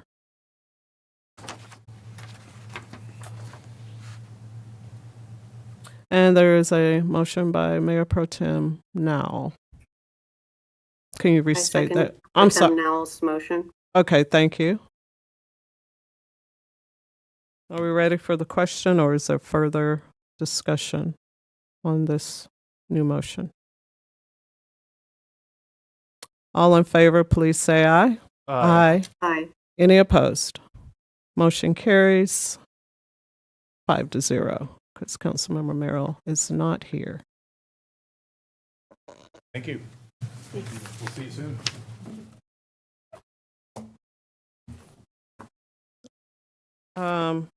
Tina. I feel like that.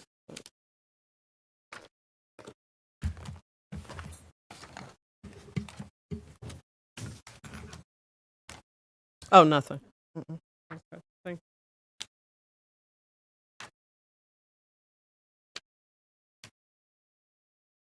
Oh, where are we?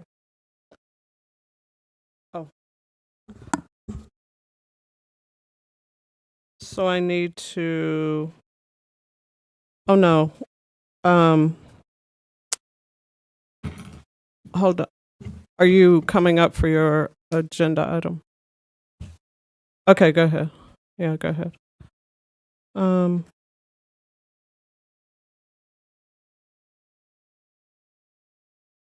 We will move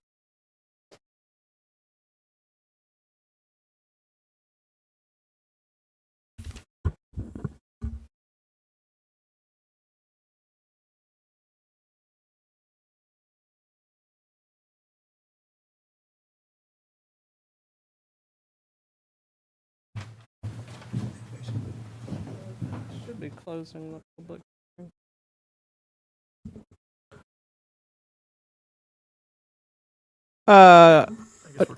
hearing. Actually, we're not going to close it. It actually is a continuation of the public hearing because it's asked, I'm sorry, the motion asks for it to be brought back and re-advertised. So it's a continuation of the public hearing. Are we going to identify a date? Or Tina? Sorry, you had to walk back and come back. I believe in this case, if we've determined that we need to re-advertise, then we'll essentially be closing the public hearing and starting from scratch. So we will bring back to you an agenda item with a new ordinance to request to set a public hearing, and we will begin the cycle We'll afresh. start, okay. So we will close the public hearing right at this very moment. Yes. Thank you. Thank you.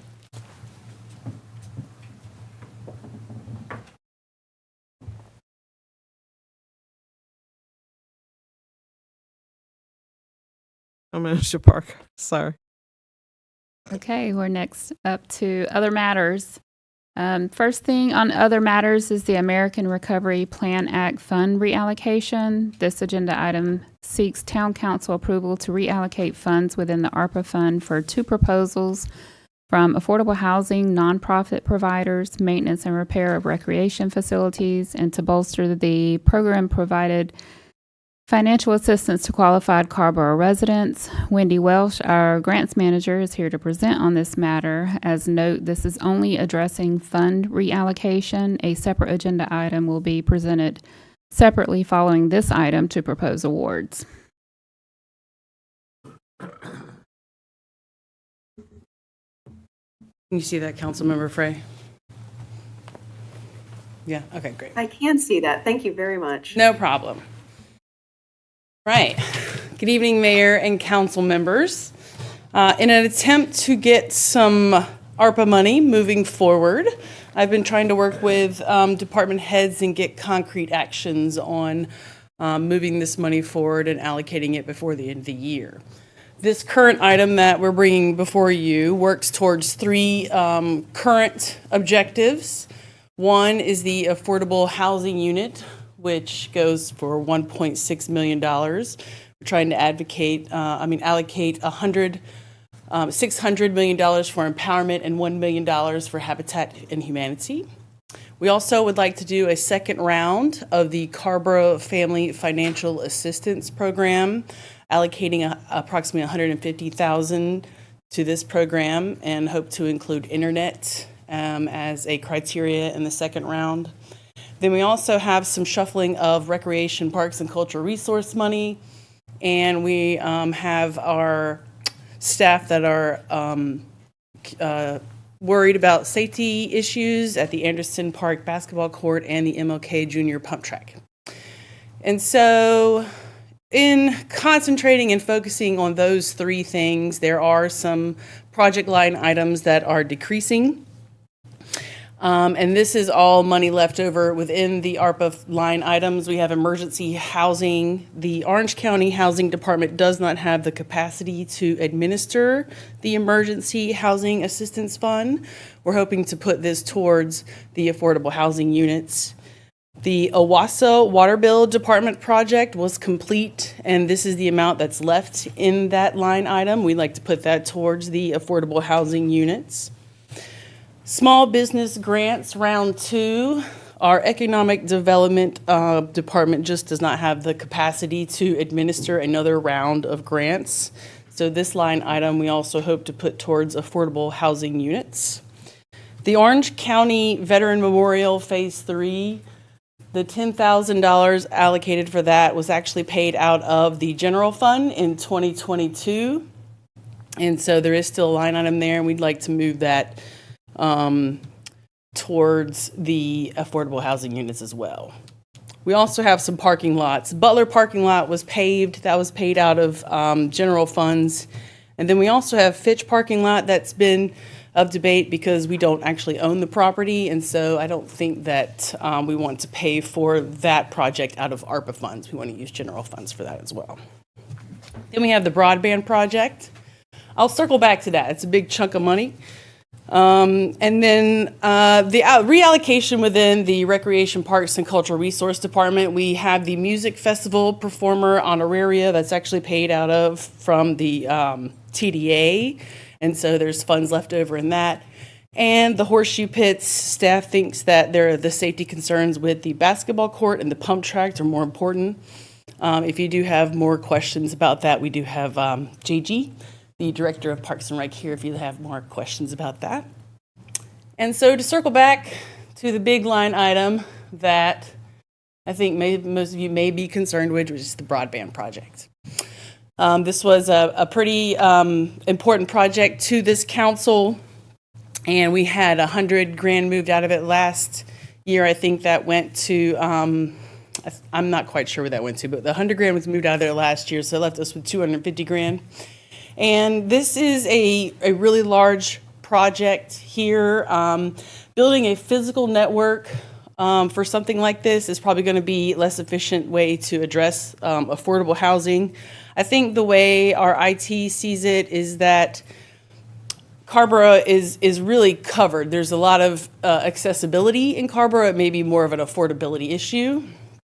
And this $250,000 would certainly fall short of a program that would certainly cost more than $1 million and likely keep costing money for support. And so to really find out where the needs are, we need to do a study about this as far as internet affordability and equity. And that takes time. And so there is a time limit with these funds, which by the end of the year, everything has to be contracted out. So we were hoping, and as staff talked about this, it's a little difficult to complete all that work in a specified time frame. So we thought about this and thought maybe putting $100,000 towards Carrboro Family Financial Assistance Program again, with the fact that maybe they could put internet as a criteria in assistance to that program, and then $150,000 to the affordable housing units. And if you have any questions about this project, we do have our IT director, Andy Vogel, here as well, if you would like to ask questions to him. So the status of our dollars in our ARPA fund right now. So we got $6.75 million. We've used $741,000. We have $1 million right now encumbered under contract. So that leaves us about $5 million to distribute. And this current suggestion aims to spend about 33% of the award. So that's what we're trying to do here and getting that money moving. And just as far as our deadlines go, at the end of this month, we have a report to do on what was spent in the last year. Of course, by the end of the year, this year, all funds have to be contracted, obligated, allocated out, and everything has to be spent by the end of 2026. So that's what we're trying to accomplish with this item. And if you have any more questions, I'll be happy to answer. Thank you so much, Ms. Welsh. This looks great. Good and timely update. All boxes are checked. Council members. Mayor Pro Tem now. I think I strictly missed this, but what is the impact of this on the honoraria for the artists in the festival? Do we continue The to impact, so they're still getting paid, Yeah. but they just get paid out of the TDA. It's Right. just because that money is already there for them. Perfect. Yeah. Madam Mayor, I just move the item. Okay. I did have one question first. Sorry. Go ahead. see No you problem. if I can didn't the see you. presentation. Go ahead, Councilmember Frey. Thank you. Wendy, two quick questions. What is being foregone by reallocating away from emergency housing assistance?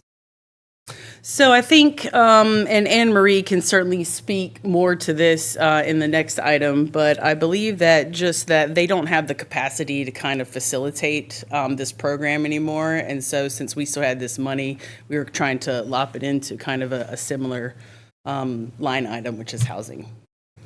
But Anne Marie can. And same question for the OWASA water bill debt.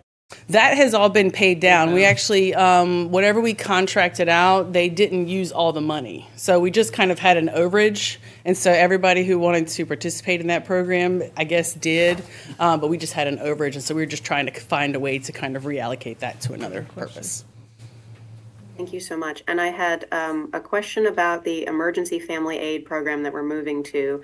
I know we had an issue with the first round where certain landlords opted not to accept the payments, and the program was structured so that payments would only be made to a vendor, for instance, a landlord, and not directly to the family in question. So as I understand it, some folks who qualified for that assistance were left facing eviction because we structured the program to not pay the money to them, and their landlord would not accept the money from anyone but them. Have we considered adjusting the next round so that at least in the event that the landlord refuses to accept it from us, or in general, we are able to pay it directly to the family? As I understand it, there is not much of a statutory difference between paying a family's rent and giving the family the money to pay the rent in terms of the rules from the state about spending money for the benefit of individuals. I don't believe there's a difference between those two approaches. I'd hope that Carrboro doesn't play into the idea that a family that qualifies for this assistance and has gone to the effort to apply for it can't be trusted to pay their own rent when given the money, at least as a fallback so that we don't run into the same situation we did with that landlord. I would hope that we can adjust that plan. I appreciate that sentiment, Councilmember Frey, and I know that we did not put the item to actually kind of award this money to them because Anita wanted to bring some numbers together as far as how it worked, you know, in the first round, kind of what happened. And so I know that Anita is working on that and trying to work out some kinks. And so I think that she'll bring that back in the next item whenever we bring that forward to you. Thank you so much. I really appreciate the work you've done on identifying good ways to get this money out the door. Absolutely. Thank you, Councilmember Frey. Anyone else? We do have a motion on the floor to move attachment A. Seconded. Seconded by Mayor Pro Tem Now. All in favor to move this item, please say aye. Aye. Any opposed? Thank you, Councilmember Frey. And thank you, Wendy. Motion carries 5-0. Next agenda item, Town Manager Parker. Thank you, Madam Mayor. The next agenda item is an award for American Recovery Plan Act funds for affordable housing units. This agenda item seeks Town Council approval for 2 proposals from affordable housing nonprofit providers. Anne Marie Vanneman, the town's Housing and Community Services Director, is here to present on this item and answer any questions. And both affordable housing nonprofit providers are also here to answer any questions if needed. Welcome, Anne Marie. Welcome. Good evening, Mayor and Council members. Before you tonight, we have 2 applications for ARPA funds to support affordable housing projects.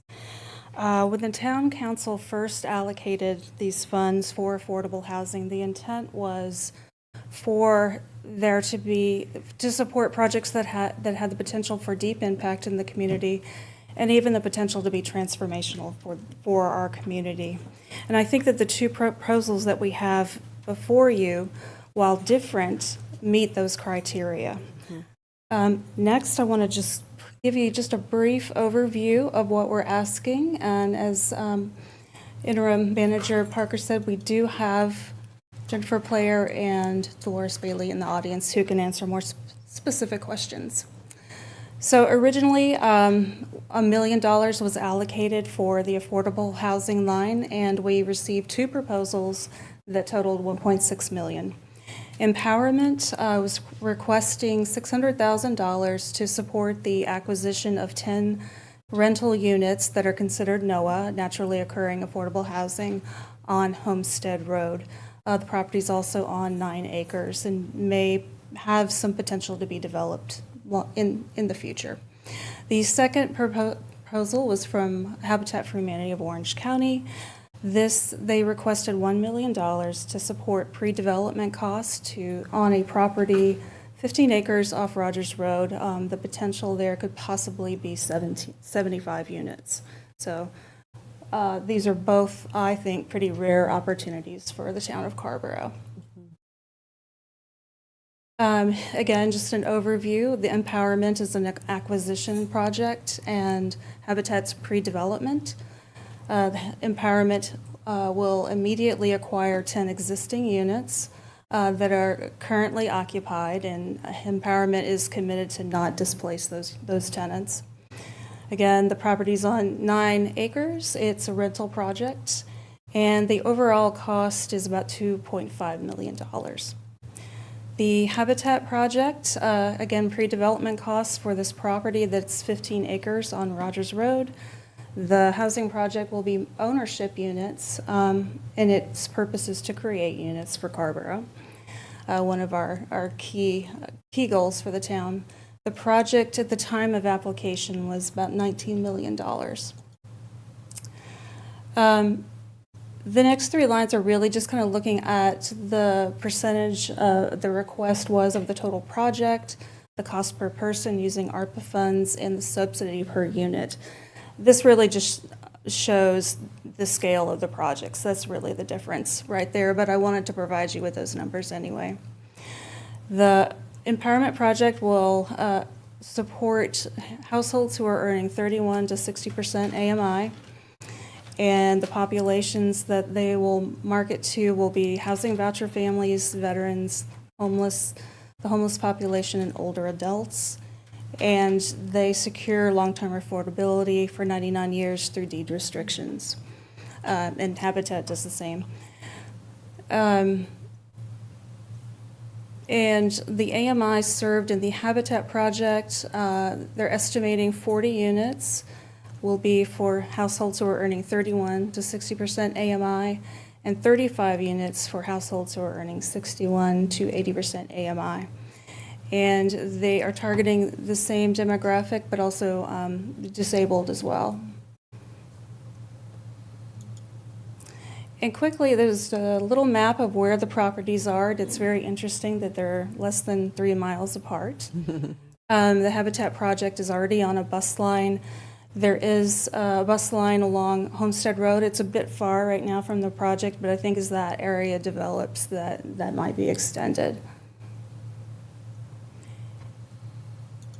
Yes, and this just addresses the location towards the transit area. And really, that is the quick overview. I wanted to see if you had questions and if our providers could answer any questions that I can't answer. All right. Thank you so much, Anne Marie. Council members. Councilmember Frey, do you have any questions? Or Madam Mayor, so sorry, I I'm won't invisible. forget. That's why I'm just like, so I won't forget that you're up there. So let me. I have one quick question. Anne Marie, for the Empowerment project, some of the documentation says 99-year affordability and some of it says 20-year. Could you let me know which of those is accurate for the Empowerment project? Do you want to bring Ms. Bailey up, Anne Marie, or do you know?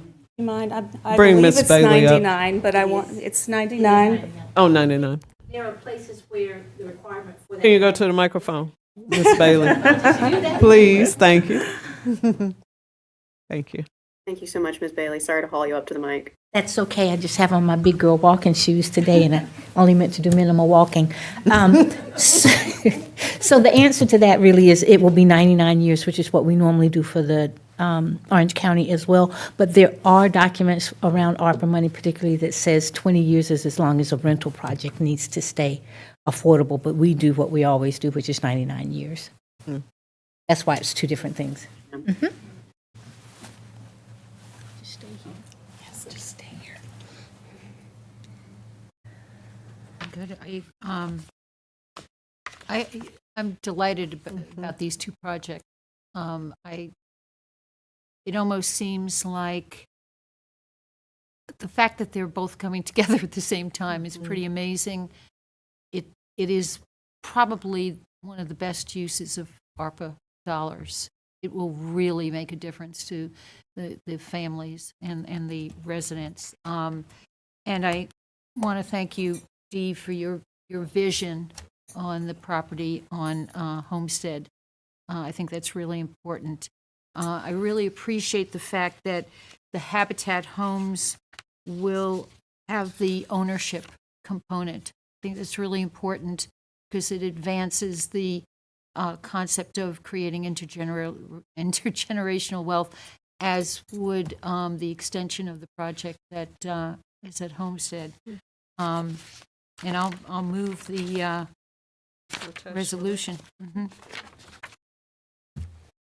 Thank you, Councilmember Haven O'Donnell. Councilmember Posada.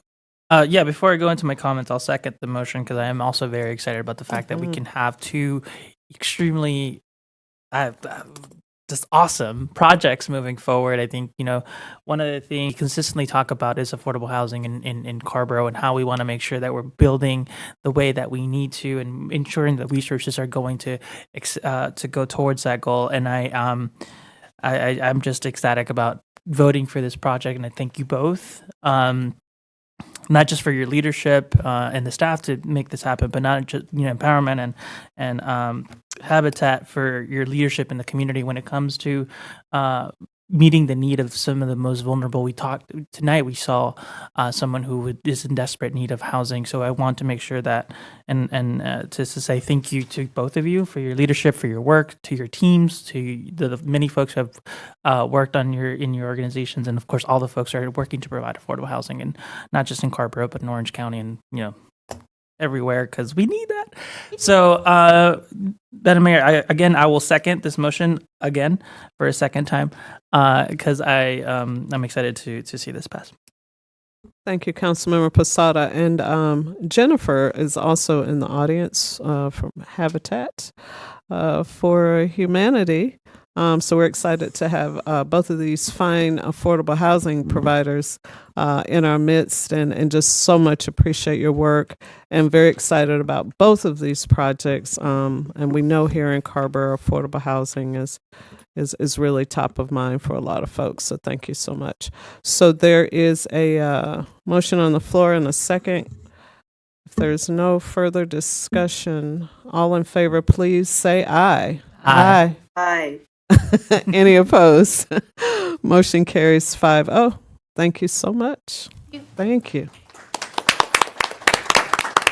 Teamwork, Carrboro staff. Great teamwork, great teamwork. Jennifer's going to send us hammers, right? And nails and all of that. Slam dunk.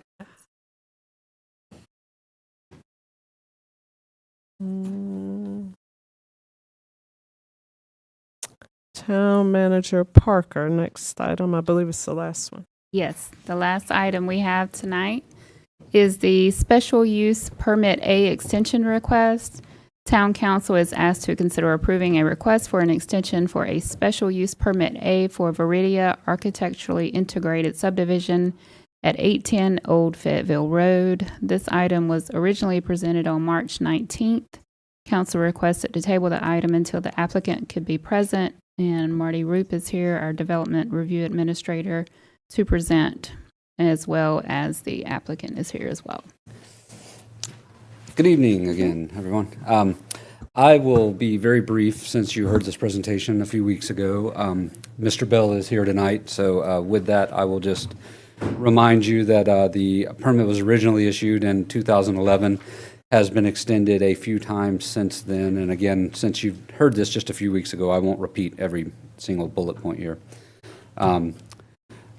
Here's the site plan for reference if you want to get into the details of what was originally approved back in 2011. We have prepared a resolution, should you choose to adopt it, that is set up to approve the extension request. And I'm happy to answer any questions. Again, I have these additional bullet points. Land Use Ordinance Section 15-62 was included as an attachment regarding the Land Use Ordinance's details as to how and when you may choose to extend the life of a permit. But with that, I'm happy to answer questions, or otherwise, repeating myself since you heard it a few weeks ago, I'll get out of the way and let you talk to Mr. Bell. Thank you, Marty. And I think I remember this being that a couple of council members had some questions for Mr. Bell about the nature of the fifth extension of the permit. So we're happy to hear from him now. Yes, Mr. Bell? and Anne Marie is here tonight as well in case you have questions for her. Okay. Thank you, Marty. You're welcome. Mm-hmm. Welcome, Mr. Bell. I hope I have the right one up there. I'm marking Yeah. final. We'll know soon. Well, thank you for having me. I apologize for missing the initial meeting. I wasn't clear that I wasn't able to attend virtually, so my apologies on that. Certainly didn't want to waste y'all's time. We can go to view here. So my goal basically will just be to give a quick synopsis of kind of the history, current context, sort of go forward situation at the park. I know there's some familiar faces here, but also some new ones, so definitely wanted to give everybody the chance to sort of get up to speed on what's been going on. I think the important thing here really is that the Viridius site is actually the site of the existing Pine Grove Mobile Home Park. It's right near McDougal Middle School. There's about 40 units total there, 39 to be exact. It is, as was mentioned earlier, essentially naturally occurring affordable housing. After the approval in 2011, for a number of reasons, and taking this project over, essentially dawned on me that it is in fact very important to preserve this type of housing, and that is largely the reason that there have been the number of extension requests that there have been, is because I essentially changed my goal to be able to develop it without displacement. But to give you a brief history, 2006, before I was involved, Sustainable Properties LLC acquired Pine Grove. It was approved for redevelopment by the board in 2011. My family basically took it over after that because essentially the market was still tanking and it was pretty massively mismanaged by the previous owner. I ended up making the decision internally to pursue development without displacement in 2016. In 2018, I turned down a private offer to purchase it due to essentially the concern that they would scrape it and build housing there, either under the existing approval or through grandfathered rights that site has due to like a court case from way back when. And then in 2018, basically also presented that, I think, to the town council in relation to essentially what my updated goals were for the site. In 2020, sort of the crazy time midst of the lockdown and a few other things going on personally, we explored the sale to nonprofit entities for roughly 80% of the private offer that I'd had from 2017. Essentially, there just wasn't the money to do it. So I essentially changed my framework, decided that it was important enough to me to try to maintain it as affordable housing, to try to capitalize it myself, which is what I proceeded to do over the next 2 years, selling a few properties to accomplish that. Then in 2022, actually with Jennifer, who was here earlier, we discussed the potential for sale again. Again, offered at about a 20% discount, but basically the values had spiked massively in the meantime, so unfortunately I think it was still a bit out of reach for that framework.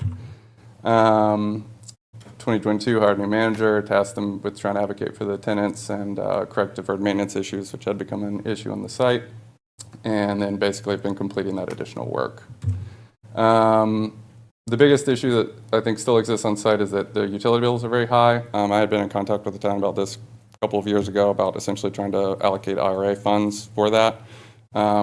Basically, I'm very interested in trying to get heat pump units in, both because of the insulation of these units and the fact that they currently operate on resistance heat. Their utility bills are dramatically higher than they should be, but heat pump units are expensive. Candidly, I just don't have the $500,000 that it would take to do that. But with an 80% match, which should be available from the IRA, that should be possible. Guidance was issued for that, or sorry, guidance has not been issued for that, but they basically said that it should qualify, but the guidance has to be issued before we can do the work. So we're in this kind of weird holding pattern and have been for a couple of years. That's the information down there, basically stating the same.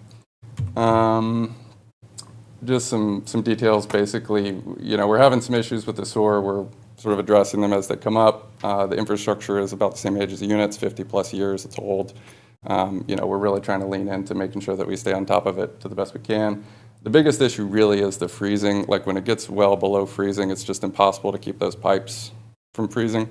and that causes some severe disruption. So our hope is, as part of the IRA funding, to be able to allocate funds to improve the skirting and to actually temperature regulate underneath the trailers, because that would be the permanent solve for that problem. Most of the maintenance issues have been addressed, with the exception of the heat pump and items that should be addressed by the IRA.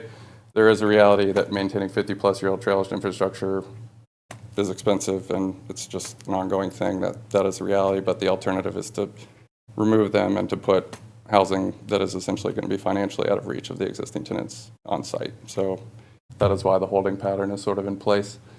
So the plan remains to operate the site until either redevelopment without displacement or a sale to a nonprofit for roughly 80% of market value is possible. I'm not considering the sale to any private partner or entities currently.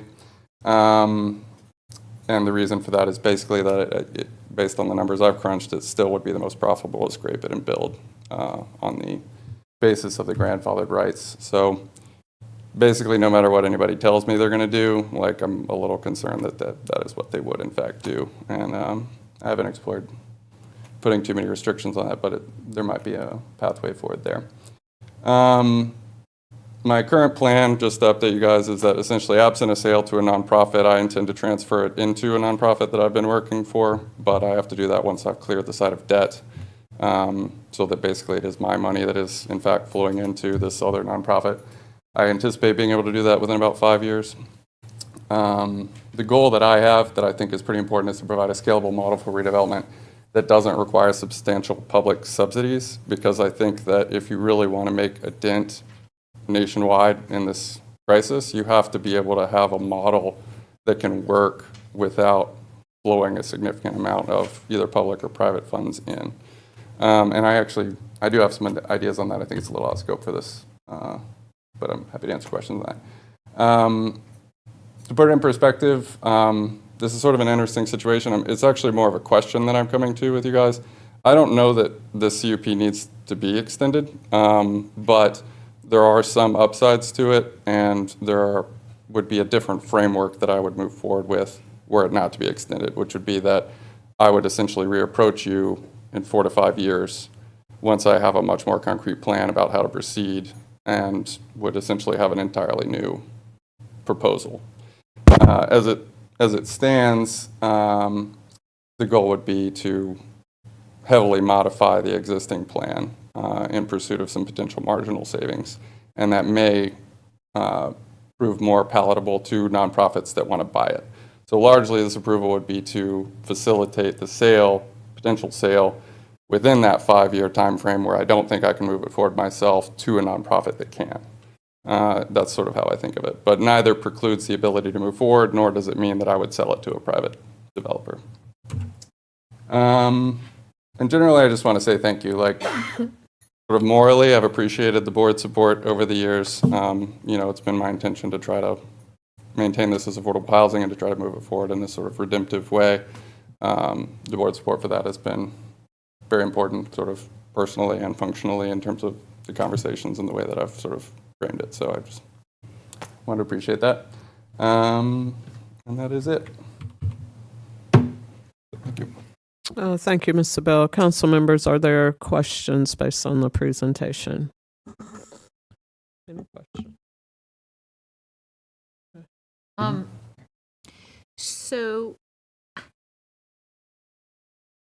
So is it advantageous to extend rather than let it ride?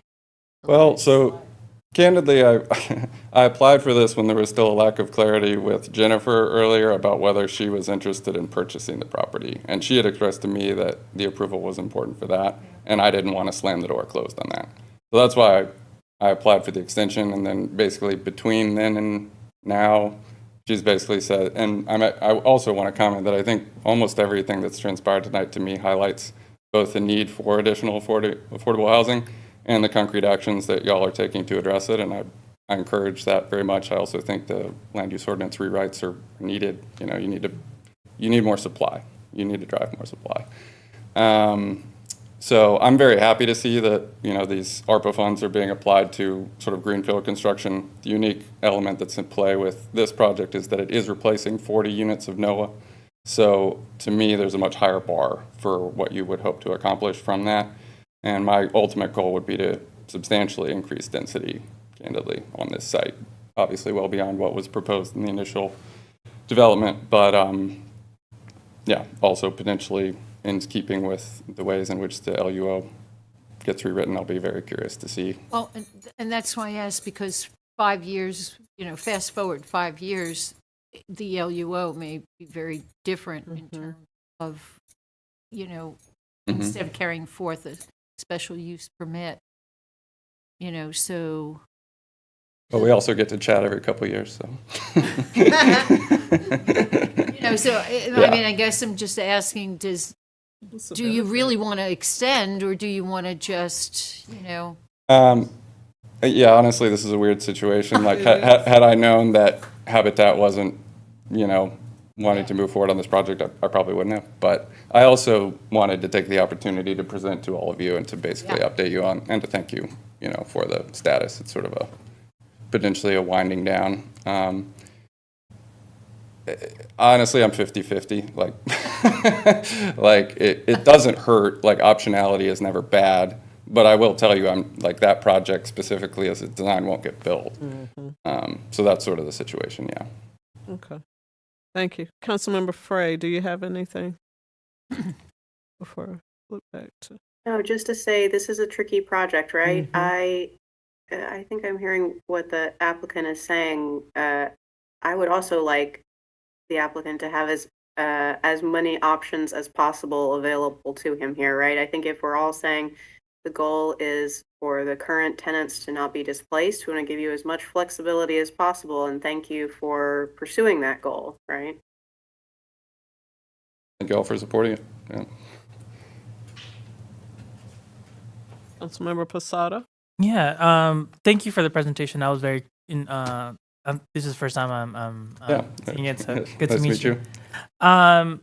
Yes, I'm very similar to Councilmember Frey. I'm very interested in making sure that folks, the affordability stays there. I'm still unclear as the question, given one of the goals is to transfer it to a nonprofit who can develop it. I'm still unclear whether or not this would help in that goal or not, right? So similar to, I want to give you the options that you need. I'm just, I guess, and if this had already been answered, I apologize. But will this help you sell it to a nonprofit or not? That was the feedback. All I can say is sort of the experience I've had and the interactions I've had thus far, which is that it was related to me, that it was helpful. But I mean, in the context of an LUO rewrite that makes a lot of this easier, that obviously, A, that's less valuable, and B, no one I talked to has the intention of building it as designed. It would just be like heavy modification and using some of the elements that are valuable. So it definitely wouldn't hurt, and it could be marginally helpful around the edges. If it helps answer your question, like, again, had I known that essentially we would move forward or that door was closed with Habitat, I probably would have applied. So it is right there on the bubble of, I think a lot of it from my perspective is I don't want to be approaching you in bad faith. Like, I don't want to be presenting as if I'm building this when I'm not, but I am trying to thread a pretty narrow needle here in terms of finding a way to effectuate this project with a lot of other types of uncertainty on the horizon, if that makes sense. It does, and thank you for that, because I'm trying to, as I mentioned, trying to make sure that we are able to help you reach the goals that you've already named. Because again, and I appreciate you kind of engaging with us in this process and continuing to look towards the community that is currently there, because it is a pretty important community. And again, affordability continues to be an issue in town. So I do appreciate that, and I'll follow my colleagues' lead on this. Ultimately, I think whatever options are best for you is what we want to go for. Okay. Well, thank you. Thank you, Councilmember Posada. Councilmember Haven O'Donnell, you had a comment? Yeah, I was just going to say, well, given the oddity of the the unknowns and what is possibly projected, I would just say I support the extension and leaving it as it is to give you what you need. Because in addition, it helps, it gives you a sense of some certainty, and it supports the, it supports the fact that folks would not be displaced. So I would just say, I'll move attachment A just to give it that level of veracity as opposed to viridia. Motion to move attachment A. Councilmember Haven O'Donnell, is there a second? Seconded by Councilmember Posada. Is there any further discussion? I'll just note that we look forward to hearing from you when you have a sense of what you want to do next, because between the land use ordinance and as you're trying to work out a viable plan here, I think we're rooting for you to find one. Mm-hmm. Thank you. Yeah, I really do appreciate the town support in this, and y'all have been very supportive throughout the process. We haven't necessarily gotten it to the exact finish line we wanted at certain points, but I think that's more testament to the difficulty of the problem than anything. So, it would be my intention to circle back within that time, and certainly to keep you posted on sort of how my thinking on it evolves. But I think our goals are very much aligned. So. Yeah, and I appreciate the development without displacement being top of mind, for you, for the folks that live over in Pine Grove Mobile Home Park. Yeah. I appreciate it. I know, and I doing the maintenance and all the infrastructure and everything associated with the upkeep. So, know it's appreciated. Yeah, well, thank you. And I will say I don't know if the time for this is right, but when the IRA funding is available, I could use some help trying to potentially navigate that, and I would very much like to move that forward, because I think that really would help the tenants a lot, and that's sort of an immediate win for them. So I'll definitely follow back up with that when the time is right, I guess, or once the guidance is issued. Okay. Thank you, Mr. Bell. Motion on the floor in a second. All in favor, please say aye. Aye. Any opposed?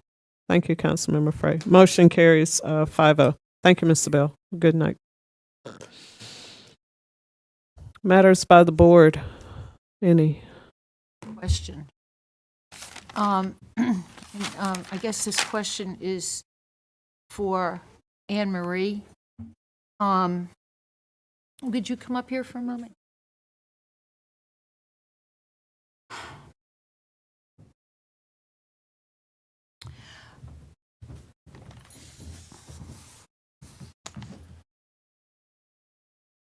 I think we're all a little floored by Rhonda Stevens tonight. And I was wondering if there's, if there's conversation with the Partnership to End Homelessness and some of the other agencies to rapid rehouse, to use hotel space. I'm just really flabbergasted that we do not have, that we're not having a conversation, not only just about Rhonda and her family, but the other families who are experiencing this and really find themselves in a precarious position. And we're just saying, well, it is what it is. No, it doesn't really have to be that way. I know in other places they're using hotel space. They're having some of that subsidized. So I'm asking you, what can be done? That was one of the things that we explored, and it didn't seem feasible at the time. When I first met her last fall, we did talk to SORAD, to IFC. We connected her to as many resources as we could. And when we left it, the understanding that I had, and that I think Rhonda had, was that she was pretty high up in the line for getting a house, and that her case manager was really advocating for her. That's at the point where I, didn't hear from her any longer, and I had hoped that it was successful. And it turns out that I learned very recently here that that's not the case, and I'm very sad to hear that she's living in the Wendy's parking lot. So,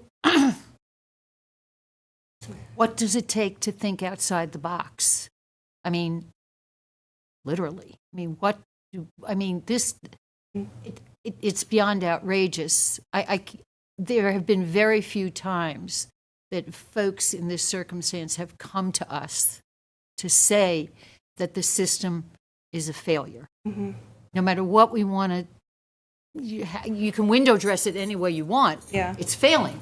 And there are people suffering because of the failure. So, what I want to know is, what does it take to think outside the box to, to provide sheltering for folks? And who do we have to bring to the table just to make it happen? I mean, money is flowing left and right, and we have folks who are, unhoused. Generation, Yeah. Young children through grandparents. It's a lack of space. It's a lack of housing, unfortunately. Last fall we did make a lot of calls to surrounding counties to see if they could had a bed anywhere. We called churches. We just could not find anything to help her and her daughter. It's very frustrating. I think it's a regional conversation. I think really kind of looking at the partnership to end homelessness and maybe some of their goals and how they're operating, and see if there might be another way that this problem can be approached. I agree that I do think that we're spending a lot of money, but we keep running into situations like this that are very disheartening. But I do think it's a regional conversation with the county and with the other two towns. Between the municipalities and the county, is there space that can be designated that's safe for, dare I say, tents, or do you know what I'm saying, for mobile units? Or I mean, we have to. I can't believe, we're at this point and we just throw up our hands because the system doesn't work. Mm-hmm. So you have to think of something outside of the system that addresses the need. Right. And I don't know what it takes to get there.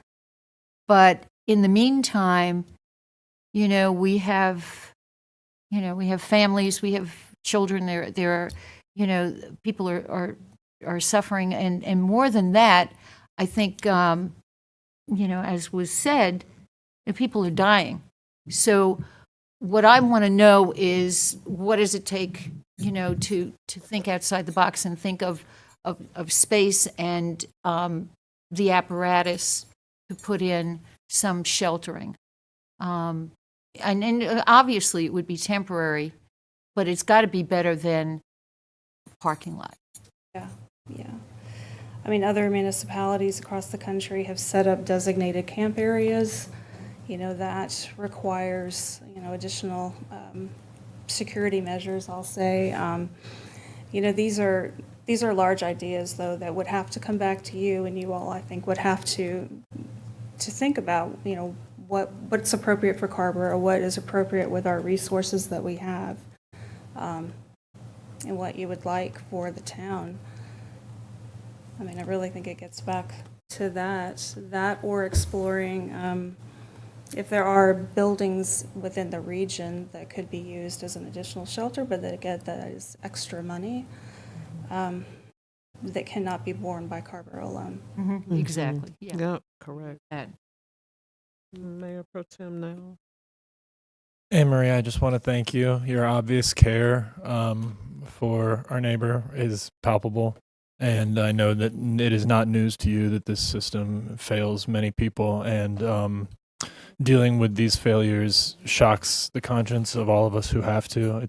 It troubles us all the time. I know it troubles you. I'm very grateful that we have you where we have you doing the work that you're doing. Thank you. Oh, I'm sorry. Councilmember Posada. Similar to the Mayor Pro Tem, I want to thank you for the work that you've already done, not just in this case, but as we're, addressing this systematic issue. And, we also know that the systems that are created to give the exact result that they do, right? So, and we're trying, and when we're addressing affordable housing and just home housing insecurity, we know it's in a broader system that many of the things that we try to do, and unfortunately, in many cases, are band-aids to the problem. So I do want to explore how do we think outside the box, but I also want to, and I know that I'm overstepping my responsibilities, but I would ask if you can to spend some time again with this particular case and see if there's anything else we can do. But yeah, I can't give you direction on that thing. No, But I had already informed her I was going to make some phone calls tomorrow to see exactly what was going on with her case. perfect. No, and again, I as the Mayor Pro Tem said, it is very palpable, and I can see, not only because I know you outside of this, but just hear how much care you bring to this work. So I do thank you for your work on this. Thank you for your care on this. And if there's anything that I can do to support in any way, shape, or form, please let me know. I will. Thank you. It's very odd to sit at this dais and listen and not be able to say anything that would be helpful.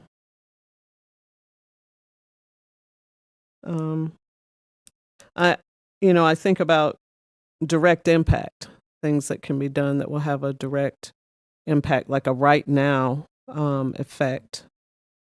And I also think about getting folks into some type of housing, but then it becomes, how will they be able to stay there? Because you can sometimes get folks in, but then it becomes, where's the funding, to sustain that? So it's a really, really big problem. And, it's hard to sit here. It's also hard to see, when you ride by and you see them under the town commons. It is difficult, and every circumstance is different, with different complications. So when you talk about them being able to stay in the housing, or how do you continue to support them, it could run the gamut of services, and that's why I think some of the work that the community is doing to do things like coordinated entry, to make sure that everyone is talking to each other, and giving that person the greatest amount of resources that we have. I think there are attempts to do it, but as you said, it's an overwhelming problem that has gotten so much worse with the rising rents. I suspect Ms. Stevens was not, I suspect what happened to her was quite unusual. I do know that she was living in Chapel Hill, and she was evicted, as she said, for inability to pay the rent. And we've heard so many stories like that over the last couple of years. You all know that. You hear it. It's a huge market pressure that seems very hard to figure out a way to address at this level, other than seeing great opportunities like the Habitat Project and wherever we can to support large transformational projects to provide more housing in this area. And you all are looking at the land use ordinance to see how that could be used to encourage that. So I think it's probably not one solution, but many, many different solutions that'll come together to support greater diversity of housing that we have available to us.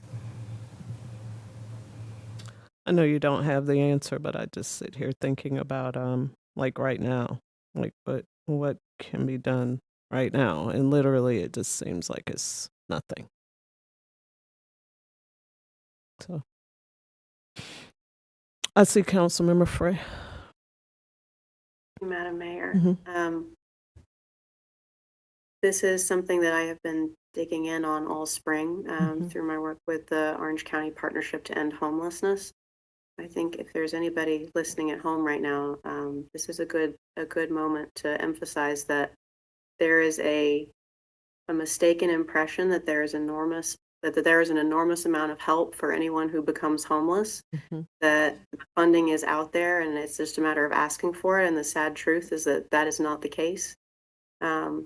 And that even the programs that we do have through IFC, through the Partnership to End Homelessness with Coordinated Entry, have gaps, have restrictions related to their funding that create enormous holes that people fall into and get stuck. It's heart-wrenching to hear these stories, and I think in addition to our work with the land use ordinance, there's a statutory gap here where neither the county nor the town have the statutory responsibility to care for people who are unhoused.